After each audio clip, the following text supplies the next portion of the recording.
Hello दोस्तों, मेरा नाम है आशुतोष और आप सभी का स्वागत करता हूं हमारे चैनल एस अकेडमी जेई में। तो पिछले वीडियो में हमने पढ़ा था इनवर्स ट्रिग्नोमेट्रिक फंक्शन को लेक्चर 1 में। आज हमारा सेकंड वीडियो है इस कोर्स का, द बैटल कोर्स का। और यहाँ पे हम आज के लेक्चर में बात करने वाले हैं डिटर्मिनेंट एंड मैट्रिसेस के बारे में।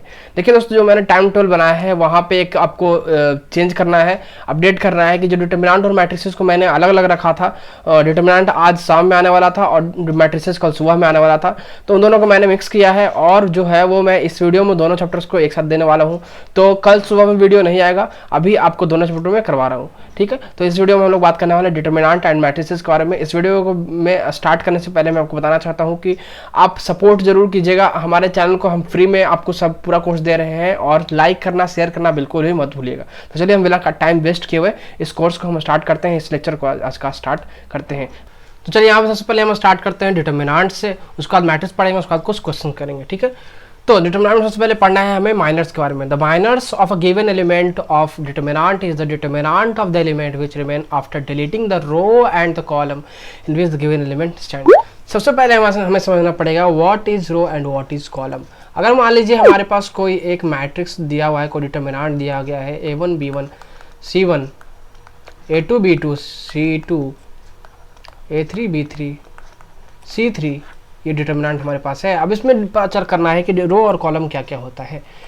तो ये जो होता है आपको वो रो होता है, इट इज़ रो। और ये जो होता है आपको ये इट इज़ कॉलम। अंडरस्टूड, ठीक है। तो इसको हम लोग R1 भी बोल सकते हैं, इसको R2 भी बोल सकते हैं, इसको R3 भी बोल सकते हैं, रो 1 रो 2 रो 3, कॉलम 1 कॉलम 2 कॉलम 3, है ना। तो ये हो गया रो एंड कॉलम। अब माइनर्स में क्या बोल रहा है कि माइनर क्या हुआ कि अगर किसी डिटर्मिनेंट में किसी एलिमेंट का माइनर बोल रहा है तो वो माइनर निकालने के लिए उस रो उस कॉलम का पूरा उस एलिमेंट का रो और कॉलम पूरा हटा देना है और उसके अलावा जो एलिमेंट्स बचेगा उसका डिटर्मिनेंट निकालने पे वही उसका माइनर होता है। जैसे एग्जाम्पल यहाँ पे दिया गया है A1 के लिए, अगर इस डिटर्मिनेंट में A1 के लिए माइनर पूछा जाए तो A1 के सारे पूरे रो पूरे कॉलम को हटा देना है। उसके बाद जो बचेगा हमारा B2 C2 B3 C3, उसका डिटर्मिनेंट वही माइनर ऑफ A1 हो जाएगा। उसी सिमिलरली B2 का अगर पूछा जाएगा यहाँ पे माइनर, तो B2 के रो के कॉलम हटा देना है और A1 C1 A3 C3 जो बचेगा उसका डिटर्मिनेंट माइनर हो जाएगा। एक ट्रिक आपके पास होना चाहिए कि अगर मान लीजिए आपके पास ऑर्डर है n, तो जो माइनर होता है, अगर आपको ऑर्डर n का माइनर निकालना है तो equal to x square n square होता है, ठीक है। तो मान लीजिए किसी कोई एक डिटर्मिनेंट दिया गया है n ऑर्डर का, तो उसका माइनर हो जाएगा n स्क्वायर। जैसे 3 ऑर्डर का है तो 9 हो जाएगा माइनर, और 2 है तो 4, ठीक है। ऐसे माइनर होता है। को फैक्टर के बारे में बात करते हैं अब हम लोग। तो cofactor if M I J मतलब माइनर, ठीक है। माइनर है i रोथ और j कॉलम वाला, divides the minor of the element belonging to ith row and j column, then the cofactor of the element is -1 to the power i plus j into M I जे, ठीक है। तो M I जे मान लीजिए minor है ith रे और जो j column वाले एलिमेंट का, तो इसका हम लोग को फैक्टर निकालेंगे सी आई जे, तो वो होता है -1 to the power i plus J, वो नंबर ऑफ रो और वो नंबर ऑफ कॉलम का एडिशन टू द पावर होता है, पावर पे होता है -1 के, और इंटू एम आई जे, ठीक है। तो मान लीजिए बोला है कि थर्ड रो सेकंड कॉलम का, तो यहाँ पे क्या करना है -1 टू द पावर 3 प्लस 2, ठीक है। तो ऐसे करना है। जैसे ये एग्जांपल दिया गया है हमारे पास A1 B1 C1 A2 B2 से सेम डिटरमिनेंट दिया गया है, तो लेट A1 B का factor of A1 B2 B का factor of B2 and so on. Then उसी हिसाब से यहाँ पे ये फॉर्मूला इसके हिसाब से यहाँ पे ये निकाला गया। और ये याद कर लेना कि अगर सेम रहता है, जैसे मान लीजिए A1 है और A1 है, A1 क्या हो गया को फैक्टर ऑफ A1 और B1 क्या हो गया कैपिटल B1 को फैक्टर ऑफ B1। तो मान लीजिए सेम एलिमेंट और उसका को factor product plus same element का प्रोडक्ट और सभी का कॉलम 1 का काट देते हैं इज इक्वल टू। तो वैसे ही अगर आप सेम एलिमेंट का प्रोडक्ट सेम एलिमेंट से और इक्वल टू करेंगे, अगर आप रो 2 का और कॉलम 2 का तो उसमें भी आपको सेम आएगा, मतलब वो इक्वल टू डिटर्मिनेंट होता है। और अगर आप चेंज करते हैं, इंटरचेंज करते हैं A2 A1 B2 B1 C2 C1, तो वो इक्वल टू 0 होता है, ठीक है। ये यहाँ पे इसे समझ में नहीं आएगा, आप सॉल्व करेंगे क्वेश्चन तो उसमें आराम से ये समझ में आ जाएगा। तो ये सिर्फ अगर ये नहीं भी ध्यान रखोगे तो चलता है, ठीक है। ये नहीं भी ध्यान रखोगे तो चलता है, बट ये चीज़ ध्यान में रखना, ठीक है। It is very important. चलिए प्रॉपर्टीज ऑफ डिटर्मिनेंट के बारे में बात कर लेते हैं। सबसे पहला प्रॉपर्टी दिया गया है the value of a determinants remain unaltered if the row and column are interchanged. अब क्या दिया गया है, अगर कोई रो और कोई कॉलम इंटरचेंज किया जाता है एक दूसरे में आपस में, तो वहाँ पे वैल्यू डिटर्मिनेंट का चेंज नहीं होगा। ठीक है, वहाँ पे वैल्यू डिटर्मिनेंट का चेंज नहीं होगा, इस बात को ध्यान देना है। अगर वहीं दो रो या कॉलम आपस में इंटरचेंज किया जाता है तो वहाँ पे वैल्यू चेंज होगा। वैल्यू चेंज कैसे होगा, क्योंकि वहाँ पे साइन चेंज होता है।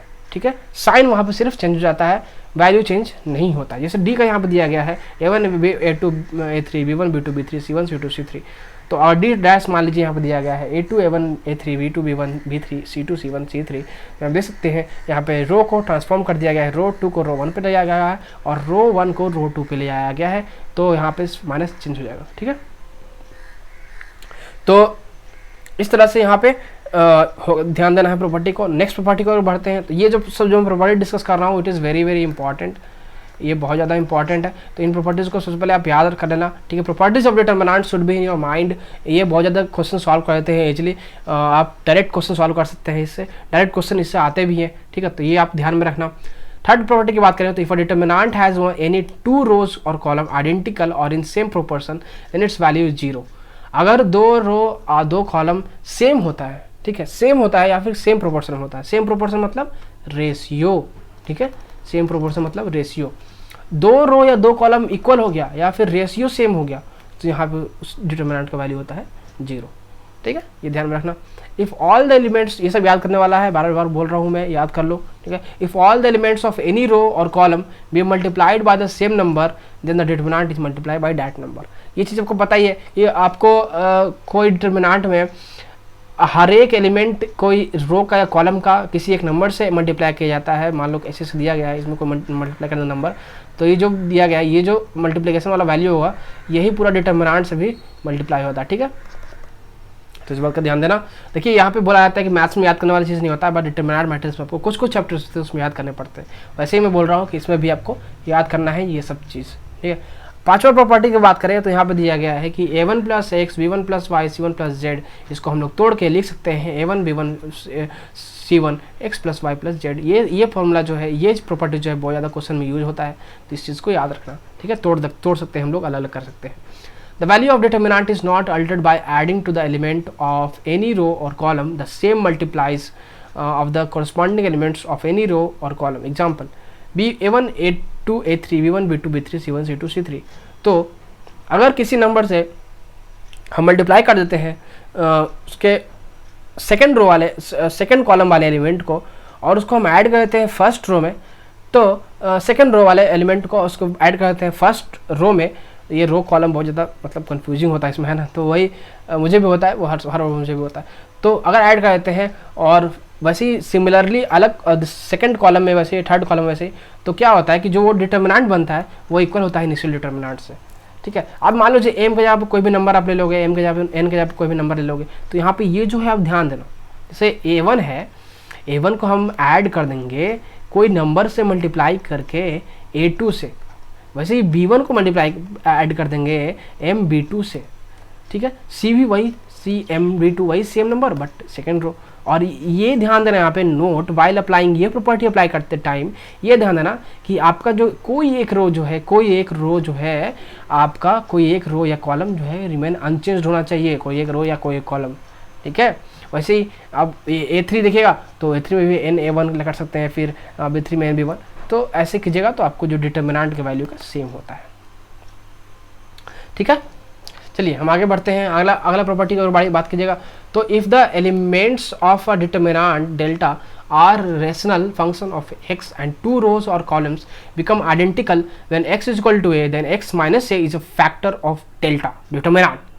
ठीक है, तो ये ध्यान देना है कि डिटर्मिनेंट, अगर डेल्टा को हम लोग डिटर्मिनेंट ही बोलते हैं, डिटर्मिनेंट को डेल्टा ही मानते हैं हम लोग। ठीक है, तो अगर कोई डिटर्मिनेंट रेशनल फंक्शन है x का और उस डिटर्मिनेंट का दो रो और दो कॉलम आइडेंटिकल बन जाता है, जब x is equal to a रखते हैं हम लोग वहाँ पे, तो वहाँ पे x माइनस a जो है वो फैक्टर होगा उस डिटर्मिनेंट का। समझ में आया? फिर से मैं रिपीट करता हूँ, अगर कोई डिटर्मिनेंट का कोई एलिमेंट वो रेशनल फंक्शन है किसी x का, ठीक है, और उसमें क्या है कि दो रो या दो कॉलम आइडेंटिकल है, जब आइडेंटिकल हो जाता है जब हम लोग x के जगह पे a रखते हैं, तो वहाँ पे क्या होगा कि x minus 1 is a factor of that determinant. ठीक है, आई होप अब समझ में आ गया होगा। Again if r rows become identical when a substituted for x then x minus a to the power r minus one is a factor of delta. तो इस लाइन से आपको समझ में आ गया होगा कि अगर आर रोज आइडेंटिकल हो जाता है एक्स के जहाँ पे ए रखने पे, तो जो फैक्टर होगा वो होगा x minus a to the power r minus one. ये आपको फैक्टर हो जाएगा दैट डिटर्मिनेंट का। नेक्स्ट प्रॉपर्टी क्या कहता है कि determinant x f1 f2 f3 g1 g2 g3 h1 h2 h3 where f r g r h r r is equal to 1 by 1 2 3 are 3 differential functions. ठीक है, तो इसको उतना मत ध्यान दो, इसको ध्यान दो। ठीक है, इसको ध्यान दो कि डिफरेंशिएशन अगर हमें निकालना है कोई डिटर्मिनेंट का तो रिस्पेक्टिव डिफरेंशिएशन होता है। ठीक है, कैसे? कोई एक डिटर्मिनेंट मान लो यही दिया गया है ये वाला, तो अगर हम डिफरेंशिएशन करेंगे, बोला कि इसका डिफरेंशिएशन निकालो, तो क्या करना है, पहले ये रो वाले एलिमेंट्स का डिफरेंशिएट कर दो। ठीक है, उसके बाद बाकी ये ऐसे छोड़ दो, उसके बाद प्लस करो, फिर इसको छोड़ दो ऐसा और इसको डिफरेंशिएट कर दो, फिर इसको डिफरेंशिएट कर दो और तीनों को ऐड कर दो। वही चीज़ यहाँ पे किया गया है कि पहले हम इसको डिफरेंशिएट करेंगे और ये सबको वैसे ही छोड़ देंगे, फिर प्लस करेंगे, उस ऊपर वाला को छोड़ देंगे, फिर इसको करेंगे, फिर इसको भी छोड़ देंगे, फिर इसको फिर प्लस कर देंगे, फिर इसको छोड़ देंगे, फिर इसको डिफरेंशिएट कर देंगे। तो ये जो वैल्यू होगा वो डी डैश होगा। ठीक है, डी डैश मतलब डिफरेंशिएशन। ठीक है, d y d of d differentiation का। तो ये सारे जो है वो प्रॉपर्टीज जो है A B C D F G H तक, ये सारे प्रॉपर्टी आप याद कर लें, A B C D E F G H, A B C D याद है मुझे। ठीक है, तो ये सारे प्रॉपर्टीज आपके दिमाग में होना चाहिए। ये सारे से आप डायरेक्ट क्वेश्चन बना सकते हैं, डायरेक्ट क्वेश्चन आएगा इससे, और मैं बोल रहा हूँ इससे गारंटीड क्वेश्चन आते हैं। ठीक है, चलिए हम बात करते हैं मल्टीप्लिकेशन ऑफ टू डिटर्मिनेंट्स का। तो multiplication of determinant is very easy, two determinant is very easy. v1 a2 b2 दिया गया है, मान लीजिए l1 m1 l2 m2 दिया गया है। तो क्या करना है, मल्टीप्लिकेशन करने के लिए क्या करो कि जैसे कोई एक डिटर्मिनेंट को मान लो और उस डिटर्मिनेंट से मल्टीप्लिकेशन स्टार्ट करो सेकंड डिटर्मिनेंट में। तो आप कैसे भी कर सकते हो, या तो आप रो बाई कॉलम करो, या तो रो बाई रो करो, या तो कॉलम बाई रो करो, या फिर कॉलम बाई कॉलम करो। यहाँ पे किया गया है रो बाई कॉलम। क्यों? क्योंकि देखिए a1 को l1 से किया गया, फिर b1 को l2 से किया गया। ठीक है, ये रो को इस कॉलम से। ठीक है, और नॉर्मली यही सब बच्चे करते हैं, मैं भी यही करता था। आप जो आपको सही लगे मैं आपको बोलूँगा यही करना ज़्यादा इजी रहेगा। ठीक है, इस रो को इस कॉलम से, वैसे ही इस रो को इस कॉलम से। ठीक है, चाहे उसको छोड़ देना तो इधर ले लेना कि इस रो को इस कॉलम से। ठीक है, तो ऐसे भी कर सकते, तो कोई एक डिटर्मिनेंट को ले लो, उससे दूसरे को कर दो। ठीक है, और नेक्स्ट पॉइंट दिया गया कि if D dash the determinant found by replacing the elements of determinant D of order n by the corresponding cofactors then D dash is equal to D to the power n minus 1। मान लीजिए कोई determinant है n order का और वो उसका जो है एलिमेंट जो है वो रिप्लेस किया गया है उसके कोरस्पॉन्डिंग कोफैक्टर से, तो जो नया डिटर्मिनेंट बनेगा वो बनेगा D to the power n minus 1। ठीक है, ये ध्यान देना। चलिए कुछ स्पेशल डिटर्मिनेंट्स है, ये बहुत ज़्यादा इंपॉर्टेंट, मैं स्टार्ट करने से पहले ही बोल रहा हूँ, it is very very important, ये आपको ध्यान में रखना है। और ये यहाँ पे जो मैं कुछ डिटर्मिनेंट बताऊंगा वो कॉम्पिटिटिव एग्जाम्स में लाइक कॉमेड के में तो बहुत सारे आते हैं ऐसे, और जेईई मेंस में भी आ जाते हैं। तो ये बहुत ज़्यादा एग्जाम्स में डायरेक्ट आता है ये सारे डिटर्मिनेंट, और डायरेक्ट अगर आपको वैल्यू याद रहेगा तो आपको तुरंत वहाँ पे आंसर मार देंगे। ठीक है, तो वैसे ही मैं कुछ डिटर्मिनेंट का डिस्कस कर देता हूँ। जैसे अगर आपके पास एक डिटर्मिनेंट है, मान लीजिए a h g h b f g f c, इसमें क्या ट्रिक है, इसमें क्या क्लू है, ध्यान देना है। तो अगर मान लीजिए कोई एक element ith row jth row is equal to है jth रो ith कॉलम के, तो वहाँ पे क्या फार्मूला लगेगा कि a B c plus 2fgh minus AF square minus BG square minus CH square. ठीक है, इसका वैल्यू हो जाएगा डिटर्मिनेंट का। पहले तो ये ध्यान देना है आपको कि अगर ये ऐसा है उस डिटर्मिनेंट में और डिटर्मिनेंट के रिस्पेक्ट में उसमें वैल्यू रख के वो कर देना। तो ये चीज़ बहुत ज़्यादा इंपॉर्टेंट है, इसको याद कर लो। ठीक है, इसको याद करना जरूरी है। ठीक है, याद करना चाहिए, मैथ में भी याद करना चाहिए, कंपटीशन एग्जाम के लिए मैथ में याद करो। ठीक है, याद करना पड़ता है हमें कभी कभी, वो ट्रिक है, टॉपर्स भी इसे यूज करते हैं। नहीं कुछ पता चला तो क्वेश्चन ही याद कर लिए, है ना, क्वेश्चन भी याद होता है। तो ये चीज़ ध्यान में रखना। तो ये सबसे पहले कीजिए, जिससे देखो यहाँ पे हम देखेंगे कि मान लो जो हम ले लेते हैं 1 2, ठीक है, i का वैल्यू 1 ले लिए, 2 का वैल्यू j ले लिए। तो अब देखो रो वन का सेकंड कॉलम h, ठीक है, वहीं रो टू का फर्स्ट कॉलम, तो h हो गया। तो ये सेम हो गया। तो इस कारण से अगर ये सेटिस्फाई कर रहा है तो हमारा ये हो जाएगा a B c plus 2FGH minus AF square minus BG square minus CG square. ये सीक्वेंस टाइप का है, A B c plus 2FGH ABC FGH AF square minus BG square minus CG square, ये sequence है, ऐसे याद होता है। ये स्क्यू सिमेट्रिक के बारे में बात करते हैं अब हम लोग। स्क्यू सिमेट्रिक मैट्रिक्स क्या डिटर्मिनेंट क्या होता है, तो जहाँ पे AIJ is equal to minus AIJ होगा, AIJ अपना इज इक्वल टू हो जाएगा वो अपने माइनस के, तो वहाँ पे उसको बताता है skew symmetric determinant. Then the determinant is said to be a skew symmetric determinant here all the principal diagonal elements are zero. मतलब कि एलिमेंट डायगोनल एलिमेंट जहाँ पे स्क्यू सिमेट्रिक डिटर्मिनेंट होता है वहाँ पे उसका एलिमेंट जो होता है वो डायगोनल एलिमेंट जो होता है वो जीरो होता है। ये चीज़ बहुत इंपॉर्टेंट है, ये चीज़ बहुत इंपॉर्टेंट है। जहाँ पे स्क्यू सिमेट्रिक डिटर्मिनेंट होगा वहाँ पे उसका डायगोनल एलिमेंट जीरो होता है, ठीक है। The value of a skew symmetric determinant is odd order is zero. Odd order मतलब 3, 5, 7, इसका मतलब नॉट डिविजिबल बाई 2, ठीक है। ये चीज़ तो पता होगा आपको, ऑड ये हो गया ऑड। इवन क्या हो गया, जो डिविजिबल बाई 2 हो जाएगा तो इट इज इवन। तो इसका बात नहीं हो रहा है। अगर मान लीजिए कोई स्क्यूड सिमेट्रिक मैट्रिक्स है, डिटर्मिनेंट है, सॉरी मैं मैट्रिक्स बोल रहा हूँ, डिटर्मिनेंट है और उसका अगर ऑर्डर ऑड है तो उसका जो वैल्यू होता है वो होता है जीरो। जैसे इसका देखिए, ये स्क्यू सिमेट्रिक है क्योंकि देखिए इसका नेगेटिव है, इसका नेगेटिव है, इसका नेगेटिव है और साथ में इसका डायगोनल एलिमेंट भी जीरो है, तो स्क्यू सिमेट्रिक मैट्रिक्स है और इसका ऑर्डर 3 है तो ऑड है, तो इसका वैल्यू जीरो। ये ध्यान रखना, ये ध्यान रखोगे तो क्वेश्चन आएगा, तो ऐसा क्वेश्चन रहेगा स्क्यू सिमेट्रिक वाला, तो और ऑर्डर ऑड रहेगा, तुमसे पूछेगा इसका वैल्यू बताओ।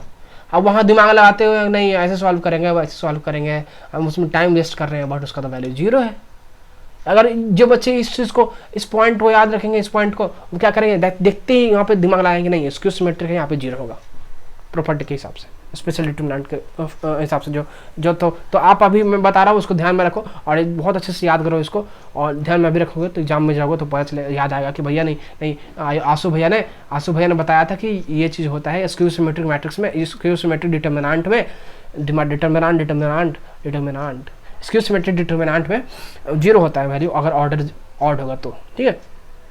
कुछ और इंपॉर्टेंट डिटर्मिनेंट के बारे में बात कर लो। देखिए ये चीज़ याद करो, ठीक है, ये चीज़ याद करो। देखिए 1 1 1 ABC और BC AC AB equal to होता है अगर 1 1 1 ABC A square B square C square के, तो उसका वैल्यू होता है A minus B B minus C into C minus A। अब इसके जगह कुछ भी रख सकते हैं वैल्यू।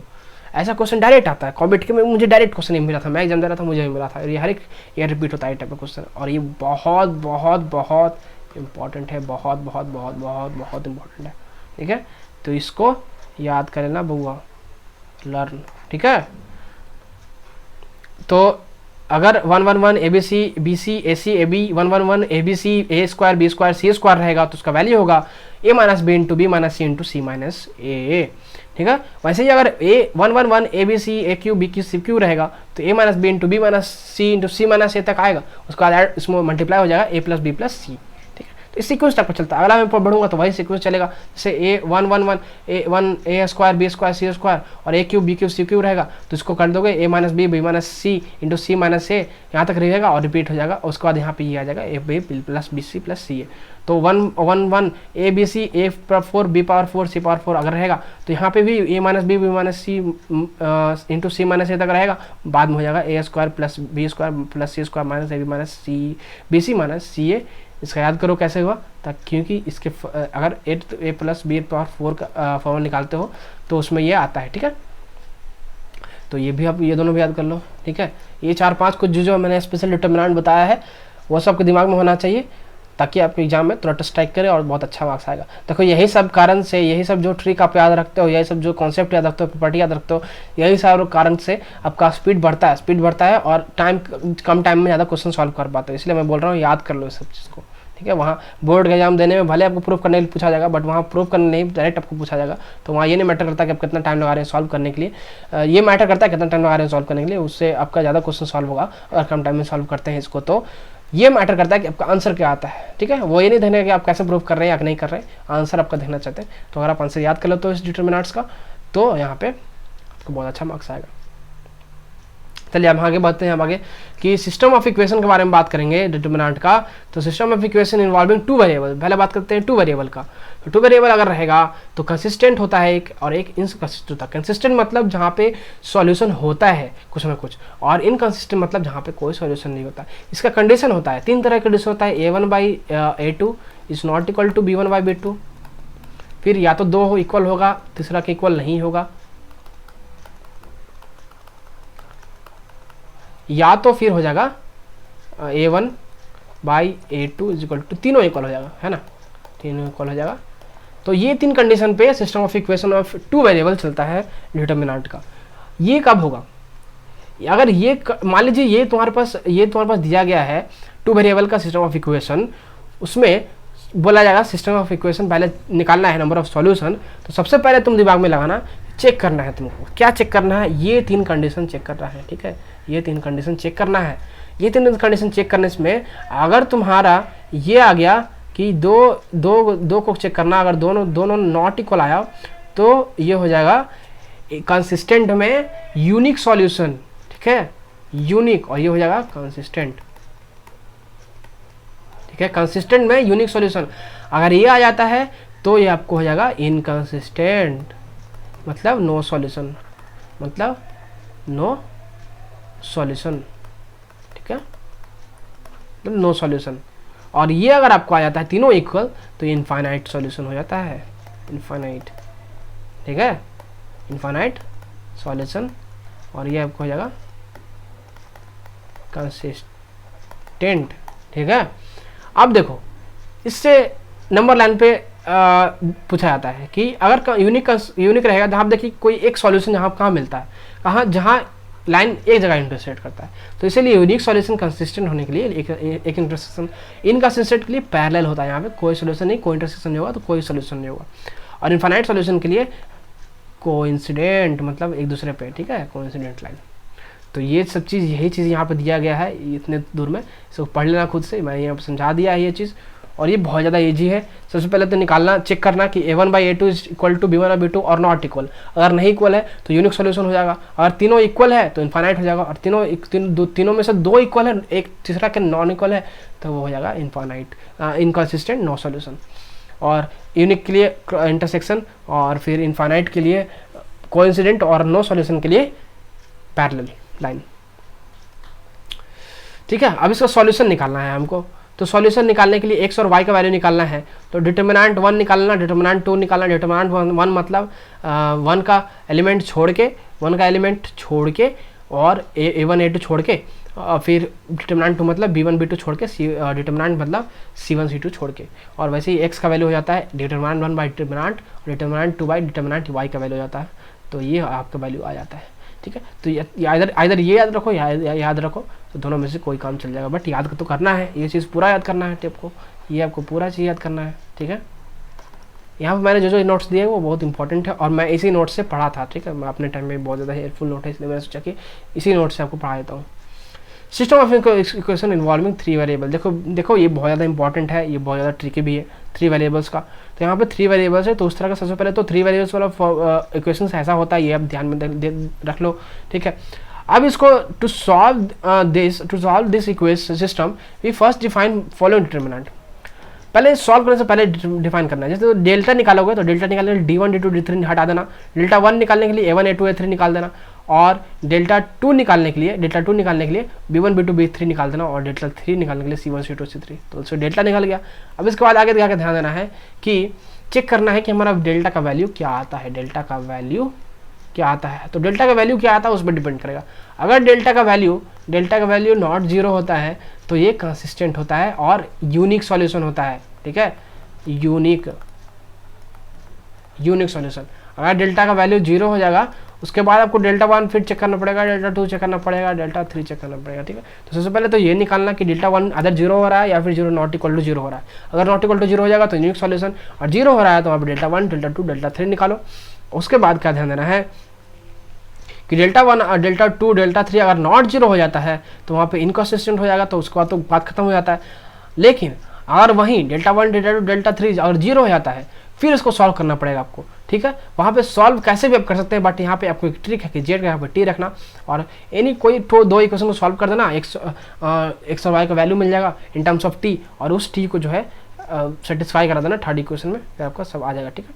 तो अगर सेटिस्फाई कर गया तो कंसिस्टेंट आ गया, और नहीं सेटिस्फाई किया तो इनकंसिस्टेंट, ठीक है। तो ये चीज़ ध्यान देना। और अगर delta not equal to zero है तो यूनिक सोल्यूशन होगा, तो उसका भाई delta 1 by delta, delta 2 by delta और डेल्टा 3 बाई डेल्टा, ठीक है। तो यही था system of equation in 3 variables. बात करते हैं कुछ और पॉइंट्स के बारे में। तो सबसे पहले बात करो ट्रिवियल सॉल्यूशन। ट्रिवियल सॉल्यूशन पूछा जाता है, नॉट ट्रिवियल, ठीक है। तो in the solution set of system of equation if all the variables assumes zero then such a solution set is called trivial solution, ठीक है। अगर कोई सॉल्यूशन में system of equation if all the variables assumes zero, अगर कोई system of solution में variables को zero मान लेते हैं हम लोग, d1 d2 d3 को जीरो मान लेते हैं, तो उसको बोलते हैं ट्रिवियल सॉल्यूशन। अगर वो ऐसा नहीं होता है तो नॉन ट्रिवियल सॉल्यूशन, ठीक है। ये ध्यान देना, जैसे वेरिएबल मतलब इक्वल टू के बाद वाला, ठीक है। अगर वहीं if d1 d2 d3 is equal to zero है then system of linear equation is known as system of homogeneous linear equation which always possess at least one solution. अगर वो होमोजेनियस रहेगा, होमोजेनियस लीनियर इक्वेशन कब होगा, जब d1 d2 d3 is equal to zero हो जाएगा और उसके पास एक ना एक सॉल्यूशन जरूर होगा जो कि 0 0 0 होगा, जरूर से जरूर, ठीक है। If system of homogeneous linear equation possesses non trivial solution then delta is equal to zero. अगर कोई सिस्टम ऑफ इक्वेशन जो है वो non zero non trivial solution show कर रहा है तो डेल्टा का वैल्यू हो जाएगा जीरो, मतलब डिटरमिनेंट का वैल्यू जीरो होता है। इन सच केस गिवन सिस्टम है इनफाइनाइट सॉल्यूशन, और उस केस में गिवन सिस्टम है इनफाइनाइट सॉल्यूशन। तो यहाँ पे हमारा डिटरमिनेंट खत्म होता है। अब यहाँ पे हम पढ़ेंगे मैट्रिसेस के बारे में, ठीक है। मैट्रिसेस भी खत्म करूंगा, उसके बाद हमारा स्टार्ट होगा यहाँ पे क्वेश्चंस। तो पहले मैट्रिसेस का समझ लेते हैं। A rectangular array of m n numbers in the form of m horizontal lines called rows and n vertical lines called column is called a matrix of order m by n where m n matrix, ठीक है। in compact form the matrix is represented by aij m into n, ठीक है। तो देखिए difference क्या है कि आपने डिटरमिनेंट में ये यूज किया और ये डिटरमिनेंट हो गया, और मैट्रिक्स का बात करोगे तो मैट्रिक्स में ये यूज करोगे, ठीक है। मैट्रिक्स में ये यूज करोगे। स्पेशल टाइप ऑफ मैट्रिक्स है। सबसे पहले बात करते हैं कुछ टाइप्स ऑफ मैट्रिक्स के बारे में। तो सबसे पहले रो मैट्रिक्स के बारे में बात करेंगे या फिर रो वेक्टर। तो रो मैट्रिक्स मतलब ये हो गया आपका, ठीक है। That is row matrix has exactly one row, only one row जिसका होता है। कॉलम मैट्रिक्स मतलब कॉलम वेक्टर जिसका कि एक कॉलम होगा, ठीक है, एक कॉलम होगा, ठीक है, has exactly one column. Zero null matrix लेंगे तो वहां पे कोई यहाँ पे m into n matrix has whose all entry आया जीरो, और सभी एंट्री जीरो होंगे, तभी सभी रोज और सभी कॉलम जीरो होंगे, तो उसको हम लोग कहते हैं, क्या कहते हैं, नल मैट्रिक्स। और यहाँ पे मैट्रिक्स में जो है हॉरिजॉन्टल लाइन होता है रोज और वर्टिकल लाइन होता है कॉलम, ठीक है। तो ये आपको हो गया कॉलम और ये आपको हो गया रो, समझ में आया।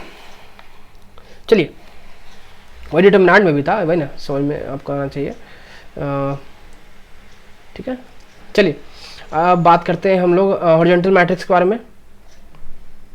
A matrix of order m into n is a horizontal matrix if n is greater than m. n is greater than m मतलब column is greater than रो, ठीक है। कॉलम ज़्यादा होगा और रो कम होगा तो वहाँ पे उसको हॉरिजॉन्टल मैट्रिक्स बोला जाएगा, ठीक है। जैसे जब मान लीजिए कॉलम ज़्यादा हो गया और रो कम हुआ, कॉलम ज़्यादा हुआ रो कम हुआ, मतलब कॉलम ज़्यादा और रो कम, तो उसको हॉरिजॉन्टल मैट्रिक्स, ठीक है। समझ में आया। इसका मतलब मान लीजिए अगर हम एग्जाम्पल ले लेते हैं, कॉलम ले लेते हैं, कॉलम ज़्यादा तो A2 A3, ठीक है, और रो कम रहेगा, ठीक है, रो कम रहेगा, तो ये हो गया हॉरिजॉन्टल।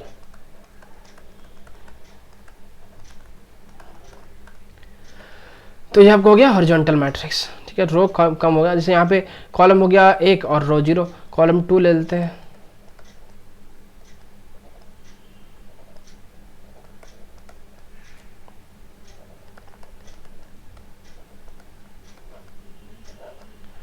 और कॉलम कितना हो गया 3 कॉलम हो गया और रो हो गया 2, तो ये भी आपको हो गया हॉरिजॉन्टल, ठीक है। A11 A12 फिर ठीक है A1N, यहाँ पे देख सकते हैं A11 मतलब 1 रो 1 कॉलम, 1 रो 2 कॉलम, 1 रो n कॉलम, ठीक है। वहीं पे A11 1 रो 1 कॉलम, सेकेंड रो 1 कॉलम, ठीक है। तो ये आपको हो गया। अब देखिए बात कीजिएगा यहाँ पे कुछ और मैट्रिक्स के बारे में, तो सबसे पहले हमारा आता है, फिर आता है वर्टिकल मैट्रिक्स। अब मैट्रिक्स ऑफ ऑर्डर यहाँ पे क्या हो जाएगा कि जहाँ पे रो ज़्यादा होगा, जहाँ पे रो ज़्यादा होगा कॉलम कम होगा, ठीक है। रो ज़्यादा होगा कॉलम कम होगा, उसको वर्टिकल मैट्रिक्स बोला जाएगा, ठीक है।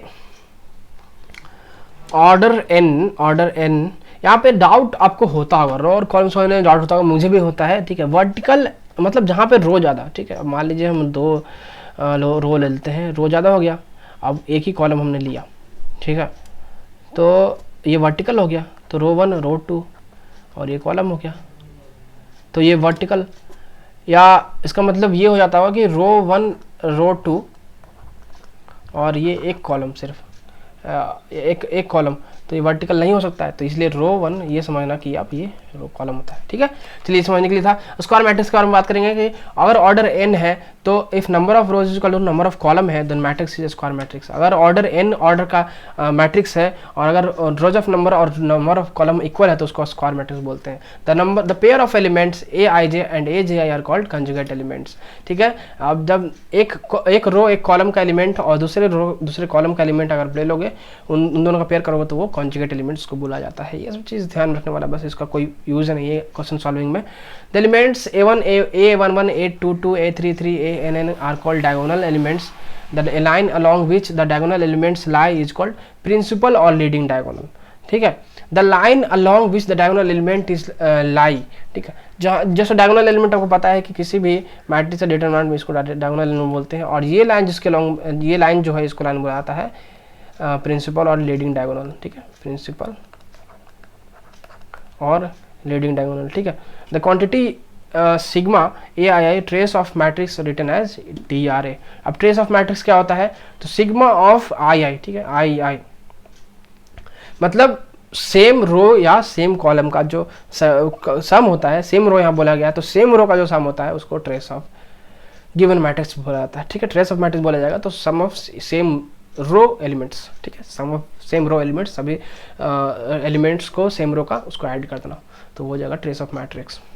स्क्वायर मैट्रिक्स का बात करेंगे तो स्क्वायर मैट्रिक्स या तो ट्रायगोनल हो सकता है या तो डायगोनल मैट्रिक्स हो सकता है, ठीक है। जहाँ पे डायगोनल मैट्रिक्स को हम लोग डायगोनल A1 A2 करके नोट कर सकते हैं, और वहाँ पे aij is equal to 0 for j is not equal to 0 होता है। वही बात कीजिएगा डायगोनल मैट्रिक्स के बारे में, ट्रायंगुलर मैट्रिक्स के बारे में, तो यहाँ पे 2 तरह के होते हैं, एक अपर ट्रायंगुलर, एक लोअर ट्रायंगुलर। अपर ट्रायंगुलर मतलब सारे जो वैल्यूज होंगे वो अपर में होंगे, ठीक है। मतलब अपर ट्रायंगल फॉलो होगा, ये ट्रायंगल बनेगा,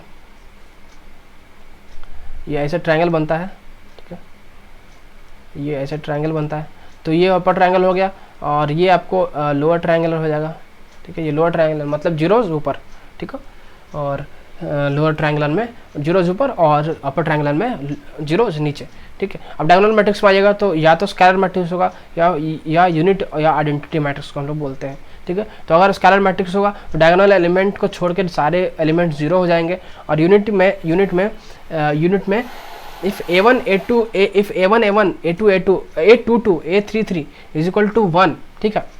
सभी एलिमेंट जो है 1 होंगे, इक्वल सारे रो के सेम रो के एलिमेंट्स 1 होंगे, और बाकी जो है वो 0 होगा, तो वो यूनिट या फिर आइडेंटिटी से, मतलब जहाँ पे एलिमेंट्स जो भी होगा वो 1 होगा, तो वो यूनिटी या फिर आइडेंटिटी मैट्रिक्स, ठीक है।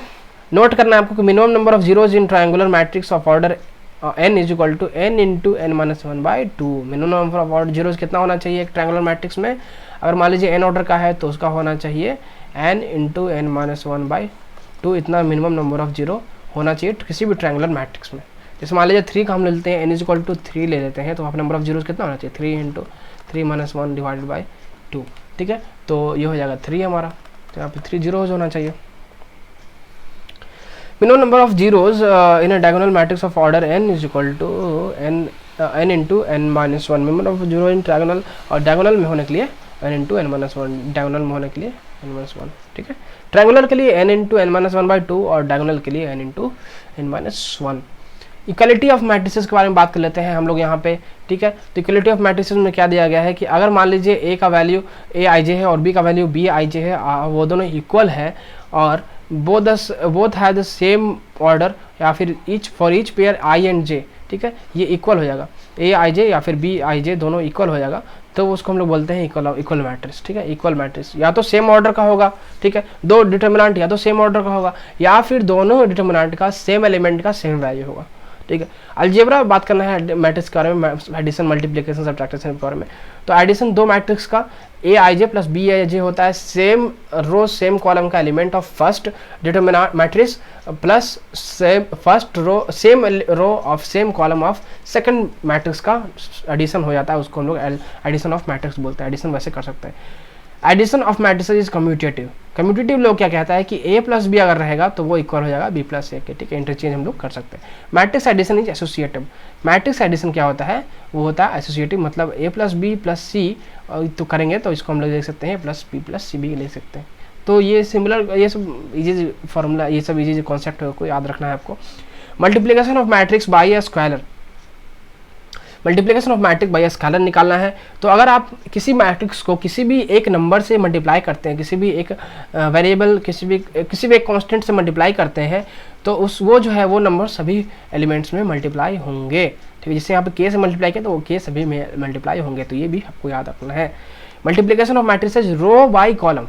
रो बाई कॉलम मल्टीप्लिकेशन सीखना है अगर आपको, तो let A be a matrix of order m into N and B a matrix of order p into Q, then the matrix multiplication A B is possible if and only if n is equal to p, ठीक है। अगर n is equal to p रहेगा तभी आपको जो है वो matrix multiplication possible होगा रो बाई कॉलम का, ठीक है।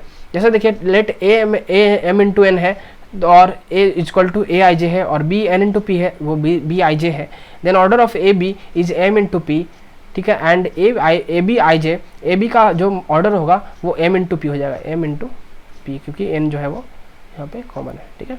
अगर मल्टीप्लाई कर देंगे दोनों मैट्रिक्स को तो यहाँ पे इसका वैल्यू जो होगा वो m इंटू पी हो जाएगा, order of m into P. और यहाँ पे इसका सम अगर निकालिएगा तो ए बी आई जे क्या हो जाएगा, sum r is equal to 1 से लेकर n तक और a i r b r j, ठीक है। ये फॉर्मूला जो है वो ये आपको याद करना है, ठीक है। ये चीज़ आपको याद करना है, ठीक है। ये सब याद करने वाला चीज़ है। Characteristic equation, let A be a square matrix then the polynomial a minus x 1 is called as characteristic polynomial of a minus x i of a and the equation a minus x i is equal to 0 is called characteristic equation. Characteristic equation किसको कहते हैं, determinant of a minus x i, ठीक है, a minus x आई, उसको हम लोग कहते हैं, क्या कहते हैं, कैरेक्टरिस्टिक इक्वेशन। ये हो गया हमारा कैरेक्टरिस्टिक इक्वेशन। ए कोई एक स्क्वायर मैट्रिक्स है और पॉलिनोमियल है a determinant a minus x i, वो आपको कैरेक्टरिस्टिक पॉलिनोमियल हो गया और इक्वेशन हो जाएगा इसका a minus x i is equal to 0, ठीक है। आई मतलब identity matrix. Cayley Hamilton theorem को पढ़ना है। तो every square matrix a satisfy its characteristic equation, जैसे a0xn a1 x to the power n minus 1 plus to the plus dot dot dot a n minus 1 x plus a n, ठीक है। तो ये ध्यान देना है आपको कि आप जैसे क्ले हैमिल्टन थ्योरम में क्या बोला जाता है कि एवरी स्क्वायर मैट्रिक्स वो है इस फार्मूला को, इस इक्वेशन को सेटिस्फाई करता है, जो कि है a0xn प्लस a1 लीजिएगा तो xn माइनस 1। इसको कैसे हम लोग याद रखते थे कि जैसे देखिए यहाँ पे क्या हो जाएगा a n माइनस 1 x और a n इक्वल टू 0, इस इक्वेशन को सर्टिफाई करेगा किसी कोई भी स्क्वायर मैट्रिक्स। इसको कैसे हम लोग याद रखते थे, जैसे कि कोई एक रो के का लिए हम लोग तो x क्या हो जाएगा, उससे ज़्यादा हो जाएगा, मतलब जो फर्स्ट एलिमेंट है प्रोडक्ट का फर्स्ट एलिमेंट जो है वो एकदम 0 से स्टार्ट होगा और जो सेकंड एलिमेंट है वो एकदम लास्ट से स्टार्ट होगा, इसे हम लोग ध्यान देते थे। और फर्स्ट एलिमेंट जो है बढ़ते जाएगा और सेकंड एलिमेंट घटते जाएगा, ठीक है। तो इस तरह से इस फार्मूला को याद कर लेना, इस फार्मूला को याद कर लेना, ठीक है। is the characteristic equation of matrix A, then a0 an plus a1 a to the power n minus 1 is equal to 0, a n I is equal to 0, ठीक है। अगर कोई एक स्क्वायर मैट्रिक्स सेटिस्फाई कर रहा है इक्वेशन को तो वो जो है characteristic of is the characteristic of equation of matrix है, तो क्या होगा कि A0 ए एन मतलब स्क्वायर मैट्रिक्स का टू द पावर एन, ठीक है, स्क्वायर मैट्रिक्स, तो इसका मतलब ये फॉर्मूला भी आप यूज कर सकते हैं, तो ये भी आपको सेटिस्फाई करेगा। अगर वो सेटिस्फाई करेगा कोई एक स्क्वायर मैट्रिक्स इस कैरेक्टरिस्टिक इक्वेशन को, तो वो इसको भी सेटिस्फाई करेगा, उसमें आप इस स्क्वायर मैट्रिक्स को यूज कर सकते हैं इन प्लेस ऑफ एक्स, ठीक है, इन प्लेस ऑफ एक्स। सब चीज़ याद रखने वाला है, ये सब चीज़ याद रख लेना, ठीक है, बहुत जल्दी क्वेश्चन सॉल्व होंगे। Properties of matrix multiplication, properties of matrix multiplication हम लोग देखते हैं। A B is equal to 0 है अगर, तो ए इज इक्वल टू 0 होता है, या फिर बी इज इक्वल टू 0 होगा, इन जनरल होता है। बट यहाँ पे आपको क्या ध्यान देना है कि if A and B are two non zero matrices such that A B is equal to 0, then A and B are called the division of 0. If A and B are two matrices such that AB is equal to BA, then A and B are said to commute, and AB is equal to minus BA, then A and B are said to anti-commute. ठीक है, ये सबको उतना use नहीं करना, बस आप ये ध्यान देना कि AB is equal to BA भी हो सकता है, AB is equal to minus BA भी हो सकता है, डिपेंडिंग अपॉन उसका वैल्यू, ठीक है। ये सब चीज़ नहीं पूछेगा आपको, अगर पूछेगा भी तो ये ध्यान देना कि अगर दोनों प्रोडक्ट इक्वल होता है तो कम्यूट हो जाएगा, अगर दोनों प्रोडक्ट एक दूसरे के पॉजिटिव अपोजिट साइन में होता है तो एंटी कम्यूट होगा, ठीक है। Matrix multiplication is associative, multiplication of matrix जो है वो एसोसिएटिव होता है, मतलब ए बी होल को मल्टीप्लाई करेंगे सी से, तो वो ए जो है वो होल मल्टीप्लाई होता है सी बी सी से हो सकता है, या फिर ए बी को आप होल से मल्टीप्लाई करेंगे सी से, तो वो ए जो है वो होल मल्टीप्लाई हो सकता है सी से, बी सी से। तो ये हो गया हमारा associative law of multiplication of matrix. अब बात करते हैं distributivity.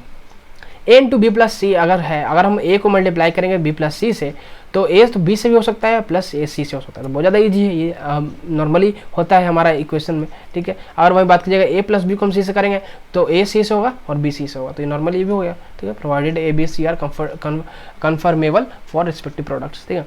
Positive integral power of a squared matrix, positive integral power of a square matrix, square matrix को एक दिया गया है, उसका पॉजिटिव इंटीग्रल पावर है, जैसे मान लीजिए कोई अगर स्क्वायर मैट्रिक्स ए है, उसका पावर m है, into A to the power n करेंगे तो उसको हम लिख सकते हैं a to the power m plus 1 m plus n। To learn it is very important, ठीक है, इट इज़ वेरी इंपॉर्टेंट, इसको याद कर लेना। A m into A to the power n होगा तो a to the power m plus n लिख सकते हैं हम लोग। अगर a to the power m whole to the power n होगा तो उसको हम लिख सकते हैं a to the power m n।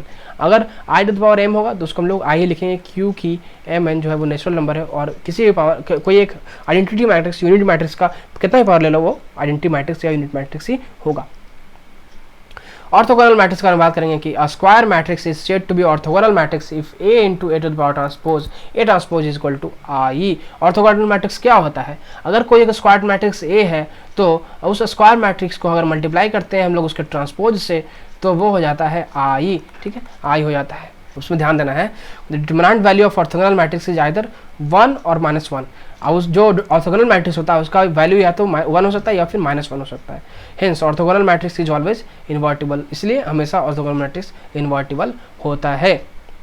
जिससे बात की जाए कुछ वैल्यू के बारे में, तो ए इंटू ए ट्रांसपोज होता है वो आई आइडेंटिटी मैट्रिक्स, और ए ट्रांसपोज ए भी लिख सकते हैं हम लोग उसको, ठीक है। Hence A inverse is equal to A transpose, ठीक है, A inverse is equal to A transpose.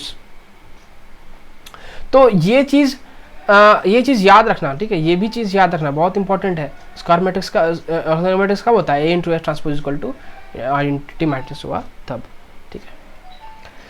अब कोई स्क्वायर मैट्रिक्स के बारे में बात कर लेते हैं। तो सबसे पहले idempotent matrix, square matrix is idempotent provided a square is equal to a. कब होगा कोई एक स्क्वायर मैट्रिक्स है वो आइडेंटिपोटेंट कब हो, जब उसका स्क्वायर इज इक्वल टू उसका स्क्वायर मैट्रिक्स होगा। जैसे जो मान लीजिए मैट्रिक्स बोल देता है स्क्वायर मैट्रिक्स, ठीक है, तो जब square of that matrix is equal to that matrix then that is called as idempotent matrix. जैसे यहाँ पे दिया गया कि कोई एक स्क्वायर मैट्रिक्स है ए, उसका हमने स्क्वायर किया, वो इक्वल हो गया वो अपने स्क्वायर मैट्रिक्स से, तो वो हो गया idempotent matrix. For idempotent matrix note the following, a to the power n is equal to a होता है, ठीक है, जब n है वो ग्रेटर देन इक्वल टू 2 होता है और नेचुरल नंबर होगा तभी। Determinant value of idempotent matrix is either 0 और 1। Determinant value of idempotent matrix जो है वो या तो 0 हो सकता है या फिर 1 हो सकता है, ये दोनों में से कोई एक सकता है। If idempotent matrix is invertible then its inverse will be identity matrix that is i. अगर आइडेंटिपोटेंट मैट्रिक्स इन्वर्टिबल है तो उसका जो इन्वर्स होगा वो इन्वर्टिबल आइडेंटिटी मैट्रिक्स होगा या यूनिट मैट्रिक्स को हम लोग बोल सकते हैं। बात करते हैं पीरियोडिक मैट्रिक्स के बारे में, तो square matrix which satisfy the relation a to the power k plus 1 is equal to a for some positive integer k is a periodic matrix। Periodic matrix कैसे कहते हैं कि मान लीजिए कोई एक स्क्वायर मैट्रिक्स है, उस पर हम लोग कोई एक जो है पॉजिटिव इंटीजर वैल्यू ले लेते हैं, k प्लस 1 करते हैं और v इक्वल हो जाता है अपने स्क्वायर मैट्रिक्स से, तो इसी को हम लोग बोलते हैं पीरियोडिक मैट्रिक्स। इसी को हम लोग क्या बोलते हैं? Periodic matrix. ठीक है, the period of the matrix is at least the value of k for which it's hold true. Note that the period of identity matrix is 1। ठीक है, पीरियड ऑफ ये चीज़ याद कर लेना, कुछ कुछ चीज़ें याद कर लेना। यहाँ मैं जो भी दिया हूँ ये शॉर्ट नोट है, इसको पूरा याद करना है आपको। ठीक है, पूरा दिमाग में होना चाहिए आपको एकदम। अगर ये चीज़ आपके दिमाग में बैठ जाता है तो पूरा आपका मैट्रिक्स डिटर्मिनेंट आप क्रैक कर दोगे किसी भी एग्जाम में। ठीक है, तो कुछ आइडेंटिटी मैट्रिक्स का प्रोडक्ट पीरियड क्या होता है? 1। ये चीज़ याद रखना।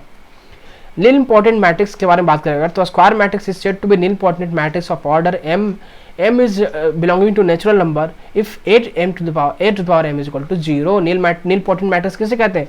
नील इंपॉर्टेंट मैट्रिक्स, मान लीजिए कोई एक ऑर्डर का मैट्रिक्स है हमारा m ऑर्डर का और वो नेचुरल नंबर है और उसको अगर उस स्क्वायर मैट्रिक्स से मल्टीप्लाई रखेंगे और वो 0 हो जाता है तो वो हमारा होता है नील इंपॉर्टेंट। ठीक है, नील इंपॉर्टेंट। इनवॉल्यूंटरी मैट्रिक्स किसे बोलेंगे कि अगर जब वो स्क्वायर मैट्रिक्स का स्क्वायर करेंगे तो वो अगर आइडेंटिटी मैट्रिक्स आता है तो उसको हम लोग इनवॉल्यूंटरी मैट्रिक्स कहते हैं। Note that a is equal to a inverse for involuntary matrix. ठीक है, इनवॉल्यूंटरी मैट्रिक्स के लिए a is equal to inverse होता है।